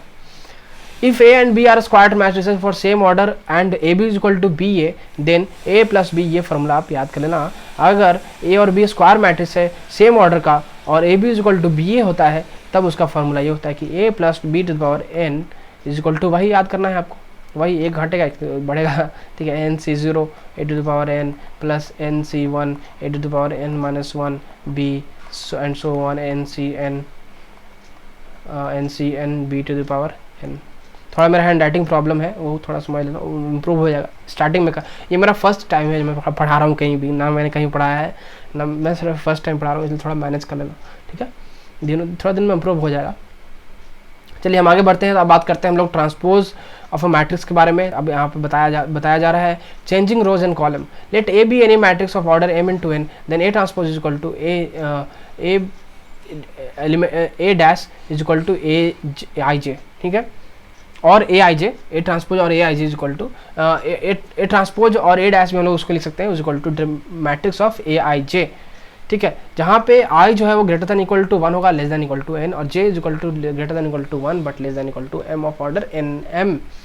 प्रॉपर्टीज ऑफ ट्रांसपोज अगर बोले तो उसका बोला गया है कि if a t and b t denote the transpose of a and b, a plus b power t is equal to a power t plus b power t, note that a and b have the same order. ठीक है, आपका same order होता है। ये सब चीज़ याद रखने वाला प्रॉपर्टीज, ठीक है, ये सब चीज़ याद करना। ए बी का ट्रांसपोज अगर लोगे तो बी ट्रांसपोज ए ट्रांसपोज होता है, अगर एडिशन का ट्रांसपोज लोगे तो रिस्पेक्टिव एडिशन होता है ट्रांसपोज का। ए ट्रांसपोज का ट्रांसपोज लोगे तो ए हो जाएगा, के ए ट्रांसपोज लोगे तो के ए ट्रांसपोज हो जाएगा। ठीक है, जनरली ये आपको ये होता है। Symmetric and skew symmetric. Symmetric matrix का बात कीजिएगा तो for symmetric matrix A is equal to A transpose होता है। बोला जाएगा कि सिमेट्रिक मैट्रिक्स प्रूफ करो, तो सिमेट्रिक मैट्रिक्स प्रूफ करने के लिए आपको ट्रांसपोज निकालना पड़ेगा, और जब ट्रांसपोज निकल जाएगा अगर वो एक बराबर हो जाता है तो हमारा हो जाएगा सिमेट्रिक मैट्रिक्स। ठीक है, स्क्यू सिमेट्रिक की बात करोगे तो स्क्यू सिमेट्रिक निकालने के लिए a is equal to a जाए सेट टू बेस टू, अगर वो a i j is equal to A minus j होता है, a i j is equal to minus a j i. ठीक है, ये इसको बोला जाएगा स्क्यू सिमेट्रिक मैट्रिक्स जब ये कंडीशन रहेगा तो। ठीक है, hence if a skew symmetric matrix then a i i is equal to minus a i है। ठीक है, तो इजी है। Thus the diagonal elements of a square matrix are all 0 but not the converse. ठीक है, diagonal skew symmetric का सभी 0 हो सकता है बट वो कन्वर्स नहीं होता है। For a skew symmetric matrix A is equal to minus A T. ठीक है, for a skew symmetric matrix A is equal to A minus T. Properties of skew symmetric and skew symmetric matrix क्या बोलता है कि let A be a skew square matrix then A plus A transpose is a symmetric matrix and A minus A transpose is a skew symmetric matrix. The sum of two symmetric matrix is symmetric matrix and the sum of two skew symmetric matrix is skew symmetric matrix. ये property याद रखना कि दो skew symmetric matrix का सम जो है वो skew symmetric matrix होता है और दो सिमेट्रिक मैट्रिक्स का सम जो है वो सिमेट्रिक मैट्रिक्स होता है। ठीक है, let A be an square matrix, अगर कोई एक स्क्वायर मैट्रिक्स है तो ए और उसको ऐड करेंगे अगर उसके ट्रांसपोज से तो वो सिमेट्रिक मैट्रिक्स होगा, और माइनस करेंगे तो वो symmetric matrix skew symmetric matrix होगा। अगर ए प्लस ए ट्रांसपोज करेंगे तो वो symmetric matrix, A minus A transpose करेंगे तो वो स्क्यू सिमेट्रिक मैट्रिक्स। ठीक है, और दो स्क्यू सिमेट्रिक का एडिशन स्क्यू सिमेट्रिक होता है और दो सिमेट्रिक का एडिशन सिमेट्रिक होता है। If A and B are symmetric matrix then A b plus b a is symmetric matrix, a b minus b a या स्क्यू सिमेट्रिक मैट्रिक्स। तो याद रखना बेसिकली माइनस जहाँ पे आ गया वो स्क्यू सिमेट्रिक और प्लस आ गया वो सिमेट्रिक मैट्रिक्स। इस तरह से याद रखना, बहुत ज़्यादा याद करने वाला चीज़ ये सब। ठीक है, अगर ए बी प्लस बी ए हो जाएगा तो सिमेट्रिक मैट्रिक्स हो जाएगा, ए बी माइनस बी हो जाएगा तो वो स्क्यू सिमेट्रिक। ठीक है, ए प्लस ए ट्रांसपोज रहेगा तो सिमेट्रिक हो जाएगा, ए माइनस ए ट्रांसपोज रहेगा तो स्क्यू सिमेट्रिक हो जाएगा। तो ये याद रखना, और दोनों का अगर सेम का सम करोगे तो सेम ही आएगा। Every square matrix can be uniquely expressed as a sum और difference of a symmetric and a skew symmetric matrix. ठीक है, a is equal to 1/2 into a plus A transpose plus a 1/2 into a minus A transpose. ठीक है, तो symmetric अगर दोनों का सम हम करेंगे स्क्यू सिमेट्रिक और सिमेट्रिक का, तो उसका वैल्यू यहाँ पे आप देख सकते हैं कि आप यहाँ पे ये लिख सकते हैं कि 1/2 इंटू दोनों का आप यहाँ पे करके लिख सकते हैं, है ना, माइनस करके लिख सकते हैं। तो ये आप दोनों का ऐड भी कर सकते हैं बहुत ज़्यादा इजीली। बेसिकली सब फॉर्मूला खेले और सब याद रखना है आपको। Adjoint of a square matrix, adjoint याद करना है। पहले हमने सीखा ट्रांसपोज के बारे में, अब हम सीखते हैं एडजॉइंट के बारे में। ठीक है, तो लेट ए जो है हमारा ए आई जी मान लेते हैं, तो ये हमारा ये हो गया, ए का वैल्यू हमारा मैट्रिक्स का ये हो गया। ठीक है, स्क्वायर मैट्रिक्स है और मैट्रिक्स फाउंड बाय को factor is equal to a i जे। ठीक है, एंड इंडिटर्मिनेंट ए। ठीक है, तो इसका जो जैसे एडजॉइंट का क्या मान लीजिए, जैसे कोई एक मैट्रिक्स है ए है तो उसका को फैक्टर पहले निकाल लेना। ठीक है, को फैक्टर निकाल के उसका जो इन्वर्स कर दोगे अगर, तो वो आपका आ जाएगा यहाँ पे उसका ट्रांसपो ये आ जाएगा आपको एडजॉइंट। ठीक है, एडजॉइंट आपको आ जाएगा। ठीक है, नोट क्या करना है कि if a be a square matrix of order n then a into adjoint a is equal to a i n adjoint a into a. ये चीज़ आपको याद करना है। Adjoint a into adjoint a जो होगा वो determinant a into unit matrix. ठीक है, एडजॉइंट ए का मॉडुलस लोगे तो modulus a to the power n minus 1, adjoint into adjoint a लोगे तो ए का modulus to the power n minus 2 into a. ठीक है, तो ये सब चीज़ जो 6 पॉइंट है यहाँ पे उसको ये याद करना। अब आगे बढ़ते हैं हम लोग इनवर्स ऑफ मैट्रिक्स के बारे में, रेसिप्रोकल ऑफ मैट्रिक्स के बारे में। The square matrix said to be invertible non singular if there exist a matrix b such that A B is equal to i is equal to B a. ठीक है, अगर a B is equal to b होगा तो उसको हम लोग कहते हैं square invertible non singular matrix. ठीक है, b is called the inverse reciprocal of a and is denoted by a inverse. ठीक है, thus a inverse is equal to b, a b is equal to I, b a। ठीक है, we have a adjoint a is equal to modulus determinant of a into unit matrix a inverse a into adjoint a is equal to a inverse unit matrix into determinant a। तो इस तरह से inverse का formula आ गया हमारा। ये inverse का formula क्या आता है, इजी, बहुत ज़्यादा easy. Adjoint a by determinant a. बोला जाएगा कि इन्वर्स निकालो, इन्वर्स निकालने का कहीं जरूरत पड़ेगा तो पहले तो आप डिटर्मिनेंट ए निकाल लेना, उसके बाद आप एडजॉइंट निकालना। एडजॉइंट कैसे निकालना है कि कोई अगर ए दिया गया है डिटर्मिनेंट मैट्रिक्स तो उसका को फैक्टर निकाल लेना पहले, उसके बाद को फैक्टर का इन्वर्स कर देना। ठीक है, तो वो हमारा जाएगा एडजॉइंट। ठीक है ना, नोट क्या रखना कि the necessary and sufficient condition for a square matrix A to be invertible is that determinant A is not equal to 0 होना चाहिए। ठीक है, इन्वर्टिबल कब होगा, कोई एक मैट्रिक्स जब उसका डिटर्मिनेंट नॉट इक्वल टू 0 होगा। इस चीज़ को याद रखना। थ्योरम है आपका एक कि if A and B are invertible matrices of the same order then A B का inverse B inverse A inverse हम लिख सकते हैं। अगर सेम ऑर्डर का रहेगा कोई दो इन्वर्टिबल मैट्रिसेज तो उसका ए बी का इन्वर्स टोटल का उसको बी इन्वर्स ए इन्वर्स हम लोग बोल सकते हैं। If A and B an invertible matrix then A T is also invertible and A T to the power -1 is equal to a -1 का ट्रांसपोज। ठीक है, if A is invertible a inverse का total inverse करोगे तो ए आ जाएगा, और ए के minus 1 बोलोगे तो वो आपको ए माइनस के भी बोल सकते हैं उसको। आगे बात करते हैं system of equation and criteria for consistency. ठीक है, तो पहले है गॉस जॉर्डन मेथड। एग्जांपल, अगर 3 इक्वेशन वाला हम 3 वेरिएबल वाला ले लेते हैं तो इसका सिस्टम ऑफ इक्वेशन और कंसिस्टेंसी निकालना है, अगर सॉल्व करना है तो क्या करना है, देखो इसके लिए अगर इस तरह का दिया गया है तो इसको पहले एक मैट्रिक्स मान लेना। ठीक है, यहाँ पे उसको एक मैट्रिक्स मान लेना। ठीक है, और इसको एक मैट्रिक्स मान लेना। इसको हमने मान लिया एक मैट्रिक्स, दोनों तरफ मैट्रिक्स मान लिया। अब इसको सॉल्व करने के लिए ये फॉर्मूला यूज कर देना। ठीक है, सभी जो x के कोएफिशिएंट को अलग कर देना, y के कोएफिशिएंट को अलग कर देना, और z के कोएफिशिएंट को अलग करके इसको डिटरमिनेंट मैट्रिक्स बना के 3 मैट्रिक्स इसको इक्वल करके सॉल्व कर देना। ठीक है, इसको हम a मान लेते हैं, माना जाता है, a माना जाता है, इसको x माना जाता है और इसको b माना जाता है। ठीक है, तो वैसे ही सॉल्व इसको कर देना कि इसको हो जाएगा a इनवर्स कर देना, ax equal to a inverse b कर देना। ठीक है, तो वैसे ही x इक्वल टू क्या आ जाएगा, a इनवर्स b। इसका a इनवर्स मतलब क्या हो गया, a adjoint a by determinant a into b। ठीक है, तो बहुत ईजी सॉल्व हो जाएगा। x का वैल्यू यहाँ पे x का वैल्यू जो ये जो आएगा वो 3 वैल्यू आएगा, वो x y z हो जाएगा। डिटरमिनेंट के रूप में आएगा, वो मैट्रिक्स के रूप में आएगा, वो आपको x मैट्रिक्स आ जाएगा, तो उसका x y z का वैल्यू आ गया। ठीक है, तो ये बहुत ज़्यादा ईजी है।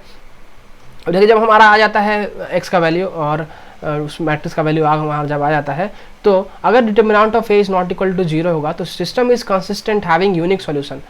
अगर डिटरमिनेंट को एक स्क्वायर मैट्रिक्स दिया गया है और उसका डिटरमिनेंट नॉट इक्वल टू 0 है, 0 के इक्वल नहीं है, तो वो कंसिस्टेंट होगा और उसका सिर्फ एक सॉल्यूशन होगा। ठीक है, और अगर डिटरमिनेंट नॉट इक्वल टू 0 है और एडजॉइंट a इंटू बी है वो नॉट इक्वल टू 0 है, यानी नल मैट्रिक्स है, तब system is consistent having unique non trivial solution. ठीक है, यूनिक नॉन ट्रिवियल सॉल्यूशन, ये चीज़ ध्यान देना कि अगर determinant equal not equal to 0 होगा, साथ साथ एडजॉइंट a इंटू बी जो कि नॉट इक्वल टू 0 मतलब जो कि नॉन मैट्रिक्स होगा, वो क्या होगा, सिस्टम कंसिस्टेंट होगा यूनिक सॉल्यूशन के साथ, और उसका क्या होगा कि वो नॉन ट्रिवियल सॉल्यूशन होगा, हैविंग ट्रिवियल सॉल्यूशन। ठीक है, ट्रिवियल सॉल्यूशन उसको बोला जाता है। आगे बात करते हैं हम लोग, इफ determinant a is not equal to 0 adjoint a into B is equal to 0 जो कि नल मैट्रिक्स, तो system is considered having trivial solution. फिर से वही सेम है, एक यहाँ पे नॉट इक्वल टू 0। ठीक है, हाँ आगे बात करते हैं, determinant a is equal to 0 then matrix method fails. अगर determinant a is equal to 0 होता है तो मैट्रिक्स मेथड फेल कर जाएगा, तो वहाँ पे क्या करना है, if adjoint a into B is equal to 0 अगर नल मैट्रिक्स होगा, if adjoint a into B is not equal to 0, अगर इफ एडजॉइंट a अगर 0 होगा इक्वल के तो कंसिस्टेंट होगा इनफाइनाइट सोल्यूशन, और नॉन 0 होगा तो इनकंसिस्टेंट नो सोल्यूशन। ठीक है, ये सब चीज़ याद करने वाला चीज़ है बाबू लोग। ठीक है, तो ये सब चीज़ लर्न कर लेना। ये सब चीज़ जो है मैट्रिक्स में, मैट्रिक्स बहुत ज़्यादा इंपॉर्टेंट, डिटरमिनेंट तो उतना कुछ नहीं था, मैट्रिक्स बहुत ज़्यादा इंपॉर्टेंट। मैट्रिक्स में कंसिस्टेंट सॉल्यूशन ये सब सिस्टम, ये सब इक्वेशन ये सब याद कर लेना। ठीक है, ये सब चीज़ याद करने वाला चीज़ है। तो चलिए यहाँ पे हमारा थ्योरी जो है वो ख़त्म हुआ, ये सब ध्यान में रखते हुए अब हम यहाँ पे कुछ क्वेश्चन सॉल्व करेंगे। पहले कुछ बेसिक्स क्वेश्चन सॉल्व करेंगे, उसके बाद हम हार्ड क्वेश्चन पे जाएंगे। पहले हम क्वेश्चन सॉल्व करते हैं, इवेल्युएट एक डिटरमिनेंट हमारा दिया गया है 1 2 4, ये मैं दे रहा हूँ क्वेश्चन। ठीक है, ये सॉल्व करो आप, मैं देता हूँ क्वेश्चन, उसके बाद सॉल्व करो। ठीक है, वीडियो पॉज करके सॉल्व करो, क्योंकि मैं रुकेंगा नहीं, क्योंकि रिकॉर्डेड वीडियो लाइव सेशन नहीं चल रहा है ना। तो इसको सॉल्व करना है हमें, तो अब इसका आंसर हम निकालेंगे यहाँ पे। ठीक है, उसका आंसर लिख सकते हैं हम लोग 4 इंटू -1 इंटू 1 माइनस 3 इंटू 4। ठीक है, -0 + 0 ये लिख सकते हैं हम लोग, -52।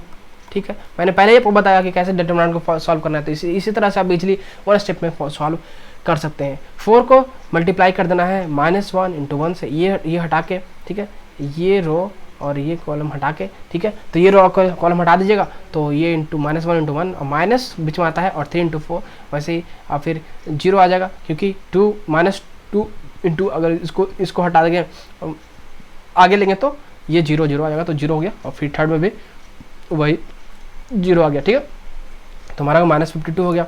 अगले क्वेश्चन की ओर बढ़ते हैं। अगला क्वेश्चन मैं लेता हूँ यहाँ पे, अगर मान लीजिए एक डिटरमिनेंट a दिया गया है, मैट्रिक्स a दिया गया है 1 2 4 2। ठीक है, तो यहाँ पे आपको शो करना है ये सब बेसिक क्वेश्चन मैं पहले करवा रहा हूँ, उसके बाद प्रीवियस ईयर के क्वेश्चन करवाऊँगा। सो करना है कि 2a is equal to 4a, ठीक है। प्रीवियस ईयर जेईई मेंस और कॉमेट के दोनों का मैं सॉल्व करवाऊँगा, ठीक है। ये आपको शो करना है, ठीक है। 2a is equal to 4a, बहुत ज़्यादा ईजी है यहाँ पे, ये सब एनसीईआरटी क्वेश्चन है, ये इजी। 2a बोल रहा है, 2a को सॉल्व करना है हमें, 4a के इक्वल दिखाना है हमें, 2a का डिटर्मिनेंट होल और 4a, तो इसके यहाँ पे क्या यूज होगा, मल्टीप्लिकेशन ऑफ डिटर्मिनेंट वाला प्रॉपर्टी यहाँ पे यूज होगा। 2a कैसे निकालेंगे हम, 2a कैसे निकालेंगे, तो 2a निकालने के लिए 2 से मल्टीप्लाई कर देंगे हम पूरा को, उसका डिटर्मिनेंट ले लेंगे, ठीक है। तो 2 हो गया, 4 हो गया, 8 हो गया, 4 हो गया, और इसका डिटर्मिनेंट हम लोग ले लेंगे। तो यही आ गया आपको 2 × 4 माइनस 8 × 4, तो क्या हो गया 8 माइनस 32, 8 माइनस 32, जो कि हमारा हो गया माइनस 24। उसका जैसे 4 डिटर्मिनेंट ए लोगे तो पहले डिटर्मिनेंट ए का वैल्यू निकालना, तो 1 × 2 माइनस 2 × 4 इज इक्वल टू 6 आ जाएगा, माइनस 6, 8 माइनस 2 6 आ जाएगा, फिर इसको 4 से हम मल्टीप्लाई कर देंगे तो ये आ गया माइनस 24। तो ये प्रूव्ड हो गया LHS is equal to RHS, ठीक है। अगला क्वेश्चन की ओर बढ़ते हैं हम। अगला क्वेश्चन मैं लेता हूँ यहाँ पे, जैसे आपको यहाँ पे प्रूव करना है, प्रूव एक डिटर्मिनेंट है b + c a और b c + a और b c a + b, इसको आपको प्रूव करना है इज इक्वल टू 4abc। बहुत ज़्यादा इजीली यहाँ पे एलिमिनेशन वाला हम लोग फॉर्मूला लगाएंगे यहाँ पे। अब जैसे R1 है उस पर हम लगाते हैं R1 minus R2 minus R3, तो जब ये लगाइएगा आप तो LHS में क्या हो जाएगा 0 minus 2c minus 2b b c + a b c a + b, ठीक है, c + a। देखिए रो 1 पे हमने क्या किया कि रो 1 पे यहाँ पे क्या किया हमने, रो 1 माइनस रो 2 माइनस रो 3, रो 1 पे b + c को हमने क्या किया कि रो 1 minus rho 2 minus rho 3 b + c minus b minus c कर दिया, तो यहाँ पे 0 आ गया, ठीक है। अब हम लोग R1 के अलॉन्ग एक्सपैंड करेंगे, तो ये हमारा आ जाएगा 2c to b × a + b minus bc minus 2b bc minus c × c + a is equal to 2c ba + b² minus bc minus 2b × bc minus c² minus ca is equal to 2abc + 2b² c minus 2bc² minus 2b² c plus 2bc² plus 2abc। उसको solve करोगे तो आराम से आ गया 4abc, सब cancel होके हमें बच जाएगा 4abc, ठीक है। तो ये हमारा हो गया। अगले क्वेश्चन की ओर बढ़ते हैं। तो अगला क्वेश्चन हमारा निकालना है कि यहाँ पे दिया गया है कि अगर मान लीजिए delta is equal to X है, x² है और 1 + x³ है, y है y² है तो 1 + y³ z² 1 + z³ equal to 0 है।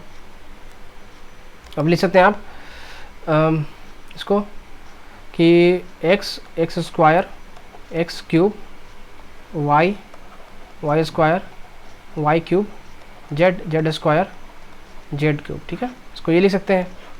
अब इसको सॉल्व कीजिएगा तो जैसे तोड़िएगा तो इसको x² यहाँ 1 हो जाएगा 1 हो जाएगा 1 हो जाएगा, ठीक है।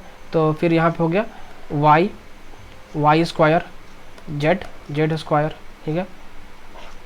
C1 पे हम लोग कर देंगे, C1 को इंटरचेंज कर देंगे C3 से, C2 से इंटरचेंज कर देंगे C3 से। तो C1 को C3 से एक्सचेंज करेंगे, मतलब ये हो गया, और C2 को C3 से मतलब ये हो गया, ठीक है। तो ये जब हो जाएगा तो इसको हम लिख सकते हैं यहाँ पे फिर से कि एक्स वाई जेड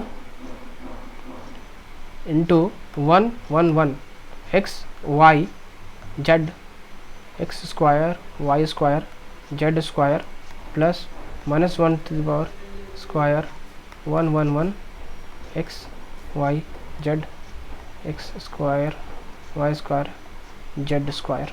ठीक है, तो हो जाएगा 1 plus x plus y plus z into 1 x x square 1 y y square 1 z z square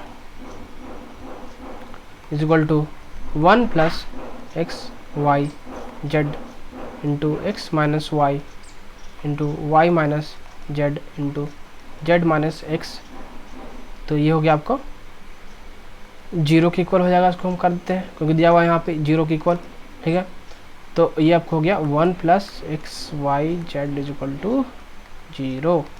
ठीक है, ये हमारा आ गया। हमने सर सब्स्टिट्यूशन देखा, एक्स C1 को C3 पे कर देंगे और C2 को भी C3 पे कर देंगे। तो यहाँ पे आप देख सकते हैं C1 को C3 पे कर दिया और x को यहाँ पे C1 को C3 पे कर दिया, फिर C2 को C3 पे कर दिया। उसके बाद -1 यहाँ पे कॉमन लिया हमने। यही चीज़ यहाँ पे हमने यहाँ पे यही चीज़ करना है, तो आपको क्वेश्चन जो है बहुत इजीली सॉल्व होते जाएंगे। ठीक है, अगला क्वेश्चन यहाँ पे है so that 1 plus a 1 1 1 1 plus b 1 1 1 plus c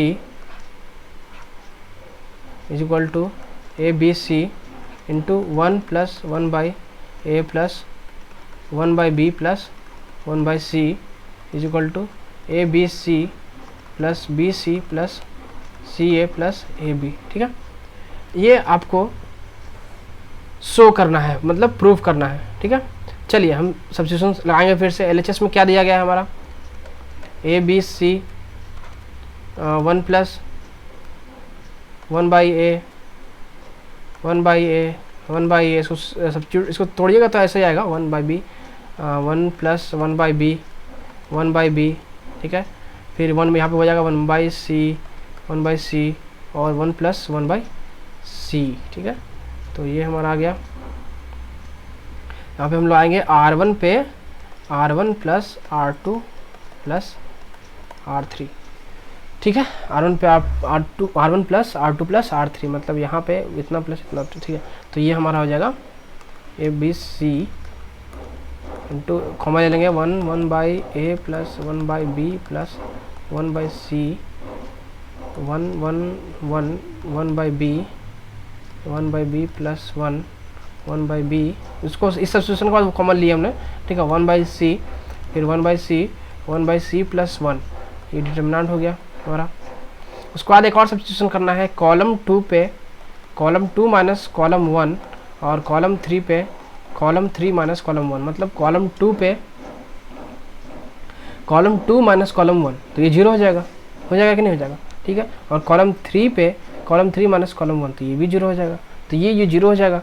ठीक है, तो यहाँ पे अगर हम फिर से हम कर लेते हैं तो यहाँ पे हो जाएगा ये तो सेम आ जाएगा। ठीक है, तो ये सेम आप मान लेना।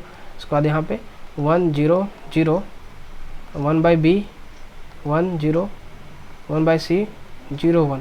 ठीक है, तो ये आपका हो गया ये a B c 1 plus 1 by a plus 1 by b plus 1 by c, तो ये प्रूव हो गया हमारा।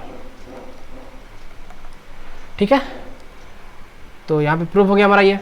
तो चलिए अब हम यहाँ पे कुछ प्रीवियस ईयर क्वेश्चन करते हैं, जेईई मेंस और कमेंट किए। ठीक आए हुए हैं ये सब क्वेश्चन। ठीक है, पहला क्वेश्चन में दिया हुआ है let theta is equal to pi by 5, sorry 7th question. पहला क्वेश्चन ये है हमारा, let a is equal to matrices x1 1 0 be a 2 into 2 matrix such that a to the power 4 is equal to aij 2 2 2 into 2 a11 is equal to 109, then find a22। तो हमें a22 निकालना है।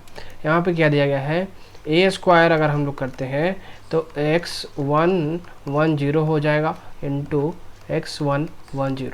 तो इसको आप मल्टीप्लाई कीजिएगा तो यहाँ पे क्या आ जाएगा एक्स स्क्वायर प्लस 1 एक्स और यहाँ पर आ जाएगा एक्स 1।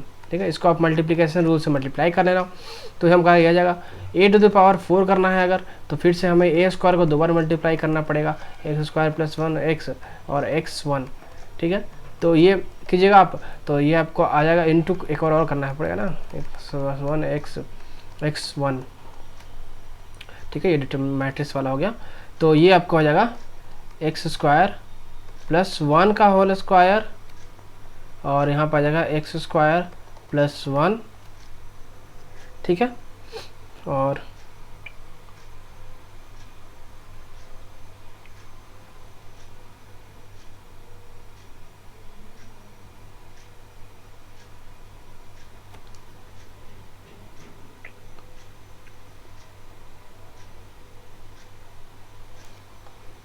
यहाँ पे 1 1। ठीक है, 1 1 आ जाएगा। अब निकालते हैं, अगर हम लोग इसको निकालेंगे तो x square plus 1 to the power का whole square plus x square is equal to 109 इतना आएगा। तो इसको हम फिर से अगर इसको तोड़ेंगे इसको तो हमारा आ जाएगा x to the power 4 plus 3x square minus 10 is equal to 0। ठीक है, तो इसको हम लिख सकते हैं x square plus 12 into x square minus 9 is equal to 0 और x square is equal to 9 इसका और या फिर x square plus 1 is equal to 10। ठीक है, हमारा ये हो गया x square plus 1 is equal to 10। यहाँ पे लिख सकते हैं हम लोग एक्स स्क्वायर, इसको तोड़ दिए तो ये आ गया। उसके बाद 8 टू 2 हमें निकालना है तो 8 टू 2 निकालने के लिए हमें इसमें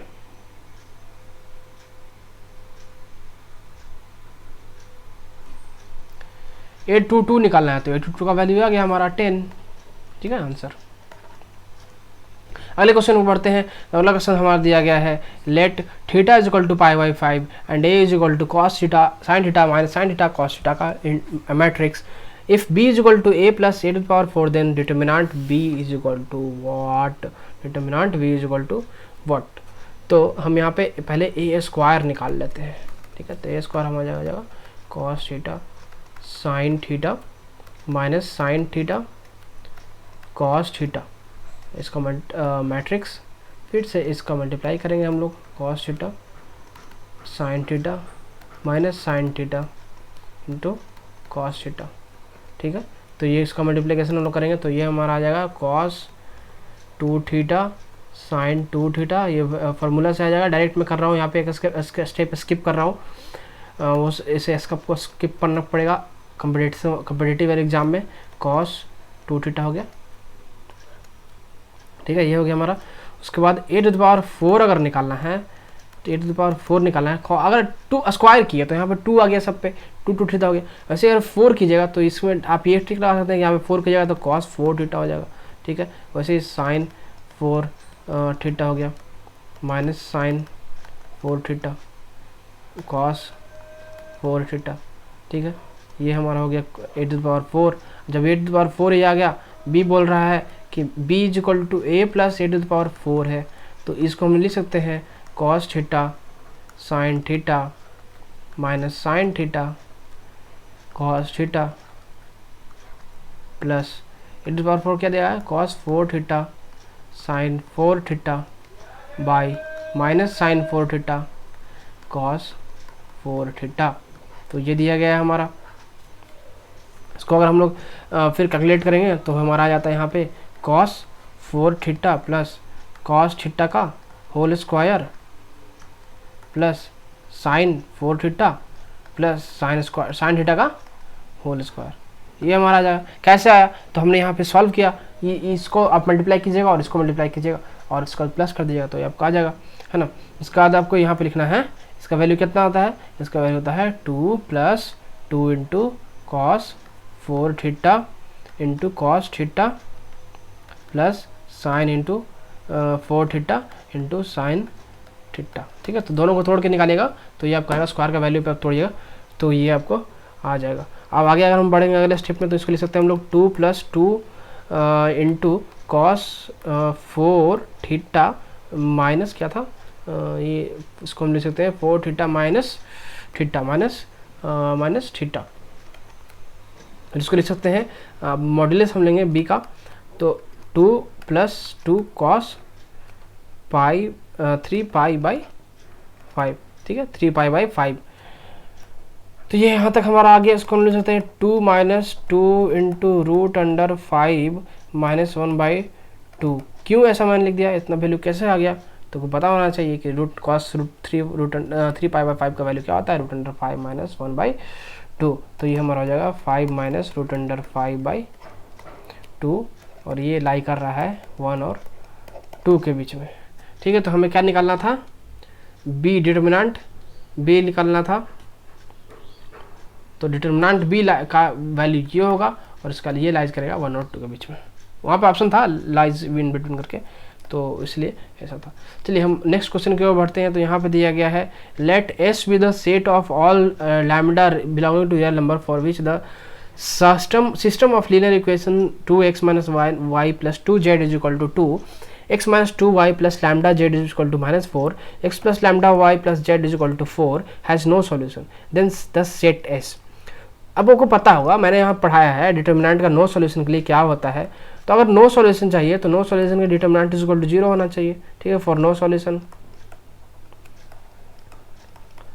सॉल्यूशन डिटर्मिनेंट का वैल्यू 0 होना चाहिए, और साथ ही एंड या तो डिटर्मिनेंट 1 या डिटर्मिनेंट 2 या डिटर्मिनेंट 3 कोई में से एक जो है वो नॉट इक्वल टू 0 होना चाहिए, ठीक है। इन दोनों में से कोई एक जो है वो कोई एक या सब जीरो नॉन जीरो होना चाहिए, ठीक है। चलिए हम डिटर्मिनेंट पहले निकाल लेते हैं। तो डिटर्मिनेंट का value 2 1 1 -1 -2 lambda 1 is equal to, इसको सॉल्व करेंगे अगर हम लोग तो आता है हमारा माइनस लैम्डा -1 इंटू 2 लैम्डा +1, ठीक है। ये हमारा आ गया। उसके बाद नीचे हम आएंगे तो डेल्टा 1 अगर निकालते हैं तो 2 - 1 2, ठीक है, 2 - 1 2, फिर हो जाएगा -4 -2 लैम्डा और 4 लैम्डा 1, ठीक है। ये हमारा हो गया डिटर्मिनेंट 1 का वैल्यू, और ये हमारा आ जाता है -2 लैम्डा स्क्वायर +6 लैम्डा -4, ठीक है। और इसका वैल्यू डिटर्मिनेंट को तो वैल्यू 0 अगर मान ले लेते हैं तो लैम्डा का वैल्यू हमारा क्या 1 और -1/2, और hence s is equal to 1 से 1/2 तक। तो ये नॉट इक्वल टू 0 है ना, तो नो सॉल्यूशन होगा, नो सॉल्यूशन, तो उसके लिए 0, तो उसको 0 रखेंगे तो लैम्डा का वैल्यू आ जाएगा। तो ये हमारा हो गया आंसर, ठीक है। आगे बढ़ते हैं हम लोग 9th नंबर क्वेश्चन में। If the system of equation x - 2y + 3z is equal to 9, 2x + y + z is equal to b, x - 7y + az is equal to 24 has infinitely many solution, then a - b is equal to, a - b का formula निकालना है। अब देखिए यहाँ पे infinitely many solution, तो उसके लिए हमें क्या पता है कि फॉर इन्फाइनेटली मैनी सोल्यूशन क्या होता है कि d is equal to d1 is equal to d3 is equal to 0, ठीक है। d is equal to d1 is equal to d3 is equal to 0, ये होना चाहिए हमारा। इसके लिए determinant d is equal to d1 is equal to d3 is equal to 0। तो अब इसका हम निकालेंगे। तो d अगर निकालते हैं तो d हमारा आ जाएगा 2 - 2 2 - 2 -2 3 2 1 1 1 - 7a, ठीक है। ये a दिया गया है यहाँ पे, ठीक है। तो ये हो गया हमारा इज इक्वल टू 0 आना चाहिए ये। अब अगर 0 हम रखते हैं तो a का वैल्यू यहाँ से निकल जाएगा। तो -2 -3 + 7 into 1 - 6 plus a into 1 + 4 is equal to 0, ठीक है। यहाँ पे हम लिख सकते हैं -5 -35 + 5a is equal to 0, a is equal to हमारा 8 आ गया, ठीक है। a इज इक्वल टू 8 आ गया। उसके बाद d1 का 0 कर देंगे। तो d1 को जब 0 करिएगा तो इसको आप डायरेक्ट यहाँ पे सॉल्व करने के बाद आप यहाँ पे b का वैल्यू निकाल सकते हो। तो b आ जाएगा -b इंटू -16 + 21 + 1 इंटू 72 - 72 -1 इंटू 63 -63 + 48, ठीक है।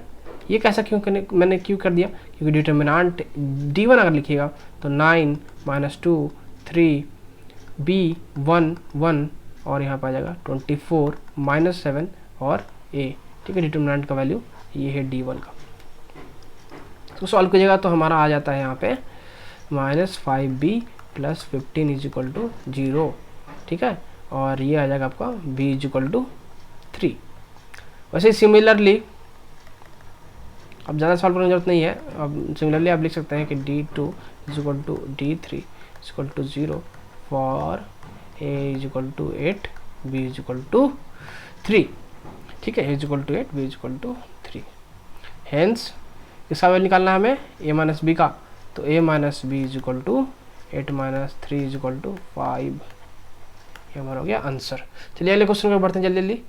तो यहाँ पे 10 नंबर क्वेश्चन है हमारा कि if the system of equation x + y + z = 2 और 2x + y 4y - z = 6 has infinitely many solution, then infinitely many solution फिर बोला गया है, ठीक है। इन्फाइनेटली मेनी सोल्यूशन फिर बोला गया है, तो हम फिर से वो फॉर्मूला लाएंगे, वो मेथड लाएंगे। इन्फाइनेटली मेनी सोल्यूशन के लिए क्या होता है, तो d = 0 होता है। d = 0 के लिए लाएंगे तो 1 1 1 2 4 -1 3 2 लैम्डा इसका डिटर्मिनेंट 0 होना चाहिए।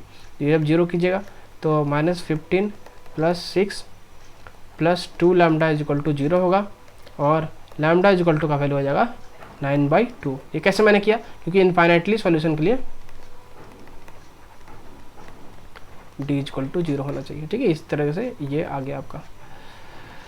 आगे बढ़ते हैं हम लोग, सब्स्टिट्यूट करेंगे हम लोग लैम्डा का वैल्यू यहाँ पे इक्वेशन में। तो यहाँ पे क्या हमारा मिलता है, x + y + z = 2x + 4y - z = 6 3x + 2y plus lambda क्या वैल्यू आया हमारा, लैम्डा का वैल्यू हो गया 9/2 z = 2 म्यू अभी लिखते हैं लोग, क्योंकि अभी हमारा 2 का सब्स्टिट्यूट करना पड़ेगा। तो इसको आप लिख सकते हैं कि 6x + 4y + 9z = 2 म्यू, दोनों तरफ 2 से मल्टीप्लाई कर दिया, हाँ ठीक है। अब क्या हो जाएगा, तो यहाँ पे ये आ गया हमारा। अब क्या करेंगे कि 1 × 8 - 2, ठीक है। 1 × 8 - 2 कर देंगे दोनों इक्वेशन में, ठीक है। दो इक्वेशन अगर करेंगे तो क्या हमारा आ जाएगा, ये हमारा आ जाएगा 6x + 4y + 9z = 10, ठीक है। ये 10 कैसे आ गया, देखिए यहाँ पर। तो 1 इक्वेशन इसको मान लेते हैं हम लोग, 2 इक्वेशन इसको मान लेते हैं, उससे आ जाएगा, ठीक है। 1 में 8 से मल्टीप्लाई कर दीजिएगा, माइनस इक्वेशन 2 कर दीजिएगा, तो हमारा ये आ जाता है। अब इसको कंपेयर कर दीजिएगा तो 2 म्यू इससे इसको कंपेयर कर दीजिएगा तो 2 म्यू = 10 हो गया, ठीक है। तो फॉर इनफाइनाइटली सोल्यूशन 2 म्यू = 5 10 या फिर म्यू = 5, ठीक है। आगे बढ़ते हैं हम लोग नेक्स्ट क्वेश्चन में। तो यहाँ पे दिया गया है net lambda = the system of linear equation 2x1 - 4x2 plus lambda x3 नीचे होगा, ठीक है, = 1 and x1 - 6x2 plus x3 = 2 lambda x1 - 10x2 plus 4x3 = 3 is inconsistent for. Inconsistent रहने के लिए क्या चाहिए, उस वैल्यू निकालना है हमें, ठीक है। तो यहाँ पे डिटर्मिनेंट का क्या दिया गया है, डिटर्मिनेंट इक्वेशन से निकालेंगे तो वो क्या आएगा, 2 1 लैम्डा आएगा, ठीक है। फिर आ जाएगा -4 - 6 और -10 आ जाएगा।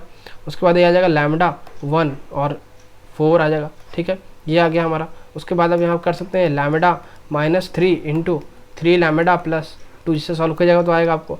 अब डिटर्मिनेंट 0 होना चाहिए, ठीक है, क्योंकि इनकॉन्सिस्टेंट है, तो उसके लिए लैम्डा = 3 आ जाएगा और -2/3 आ जाएगा, ठीक है। लैम्डा का वैल्यू ये आ गया हमारा। और d1 हमारा आ जाएगा 1 2 3, ठीक है। 1 2 3 -4 -6 और -10 लैम्डा 1 4, d1 का वैल्यू ये है हमारा। और d1 को अगर सॉल्व करेंगे तो 2 × 3 - लैम्डा आएगा, ठीक है। तो फॉर लैम्डा = -2/3 d1 जो है नॉट = 0 होता है, तो इसका मतलब कि लैम्डा का वैल्यू 0 हो जाएगा फॉर इनकंसिस्टेंट, ठीक है। ठीक है। चलिए हम नेक्स्ट क्वेश्चन की ओर बढ़ते हैं और हमारा ये लास्ट क्वेश्चन है आज का। तो इसका अगर बात करें तो ये क्वेश्चन में दिया गया है the sum of distinct value of lambda for which the system of equation lambda minus 1 x plus 3 lambda plus 1 x y plus 2 lambda z is equal to 0। और यहाँ पर दिया गया है नेक्स्ट इक्वेशन है lambda minus 1 x plus 4 lambda minus 2 y plus lambda minus plus 3 z is equal to 0। और यहाँ पे दिया गया है 2x plus 3 lambda plus 1 y plus 3 lambda minus 1 z is equal to 0 has non zero solution. Then उसके बाद हमें निकालना है, ठीक है। तो इसको अगर आप निकालिएगा तो देखिए यहाँ पे पहले डिटर्मिनेंट हम निकाल लेते हैं, डिटर्मिनेंट में तोड़ लेते हैं अगर अब इक्वेशन को। तो यहाँ पे डिटर्मिनेंट क्या आ जाएगा, लैम्डा माइनस 1 3 लैम्डा प्लस 1, ठीक है, 2 लैम्डा। और नेक्स्ट रो में क्या आ जाएगा, lambda minus 1 4 lambda minus 2 lambda plus 3, ये आ गया। फिर 2 हो गया 3 लैम्डा प्लस 1 3 लैम्डा माइनस 1 हो गया ना। और ये आपको डिटर्मिनेंट हो गया is equal to 0 for non zero solution के लिए ये 0 होना चाहिए, ठीक है। अब इसमें सब्स्टिट्यूशन करेंगे रो 2 पे, रो 2 माइनस 1 करेंगे तो ताकि 0 आ जाए, ठीक है। और रो 3 पे भी हम करेंगे रो 3 माइनस रो 1। तो जब ये सब्स्टिट्यूशन करते हैं तो उसको आता है हमारा लैम्डा 1 3 लैम्डा प्लस 1 2 लैम्डा। और रो 2 पे हमारा रो 2 माइनस 1 रो 2 रो माइनस 1, मतलब यहाँ आ गया हमारा 0 लैम्डा माइनस 3। और यहाँ पर आ जाएगा माइनस लैम्डा प्लस 3, फिर आ जाएगा 3 माइनस लैम्डा और यहाँ पे क्या आ जाएगा 0, ठीक है, और लैम्डा माइनस 3। तो ये इज इक्वल टू इतना इज इक्वल टू 0 है हमारा। और फिर हम इसका सब्स्टिट्यूशन करेंगे C1 पे करेंगे C1 पे C1 प्लस C3, ठीक है, C1 प्लस C3, हाँ। तो फिर ये माइनस हो जाएगा प्लस 0 हो जाएगा, तो C1 प्लस C3, ठीक है। ये करने के बाद हमारा क्या आता है determinant 3 lambda minus 1 3 lambda plus 1, ठीक है, फिर 2 लैम्डा बाई 3 माइनस लैम्डा और लैम्डा माइनस 3, फिर 3 माइनस लैम्डा और 0 lambda minus 3, bear with my hand writing please, is equal to 0। तो इसका क्या जाएगा, इसको सॉल्व कीजिएगा तो लैम्डा माइनस 3 का whole square 6 lambda is equal to 0। तो इसको या तो लैम्डा का वैल्यू क्या आ जाएगा 0 हो जाएगा, या तो प्लस माइनस 3 तो 3 हो जाएगा, ठीक है। तो अब sum of value of lambda निकालना है, sum of distinct value of lambda, तो वो हो जाएगा हमारा sum of value of 3 answer, ठीक है। तो इसी के साथ हमारा क्वेश्चन यहाँ पे सॉल्व खत्म होता है। और आज का लेक्चर में बस यही था, ये सारे थ्योरी मुझे पढ़ाना था आपको डिटर्मिनेंट और मैट्रिसेस को लेकर। और आपको मैंने क्वेश्चंस करवाए, टोटल 12 क्वेश्चन करवाए, कुछ प्रीवियस ईयर और कुछ बेसिक्स क्वेश्चन करवाए, ठीक है। तो इस नोट्स को पढ़ लीजिएगा, इस जो मैंने बोला है ध्यान रखने के लिए वो ध्यान में रखिएगा। और इस नोट्स को डाउनलोड कर सकते हैं आप डिस्क्रिप्शन बॉक्स से, सारे क्वेश्चन प्रैक्टिस किए खुद से भी। तो बस दोस्तों मिलते हैं अगले लेक्चर में, और अगले लेक्चर के लिए आप बने रहिए हमारे चैनल पे। अगर आपने सब्सक्राइब नहीं किया अभी तक तो हमारे चैनल को सब्सक्राइब कीजिए, बेल आइकन जरूर दबाइए। अगर आपको ये वीडियो पसंद आए तो वीडियो को लाइक जरूर कीजिएगा और अपने दोस्तों जरूर शेयर कीजिएगा ताकि उनको भी पता चल सके हमारे कोर्स के बारे में। मिलते हैं किसी और वीडियो में। Thanks for watching.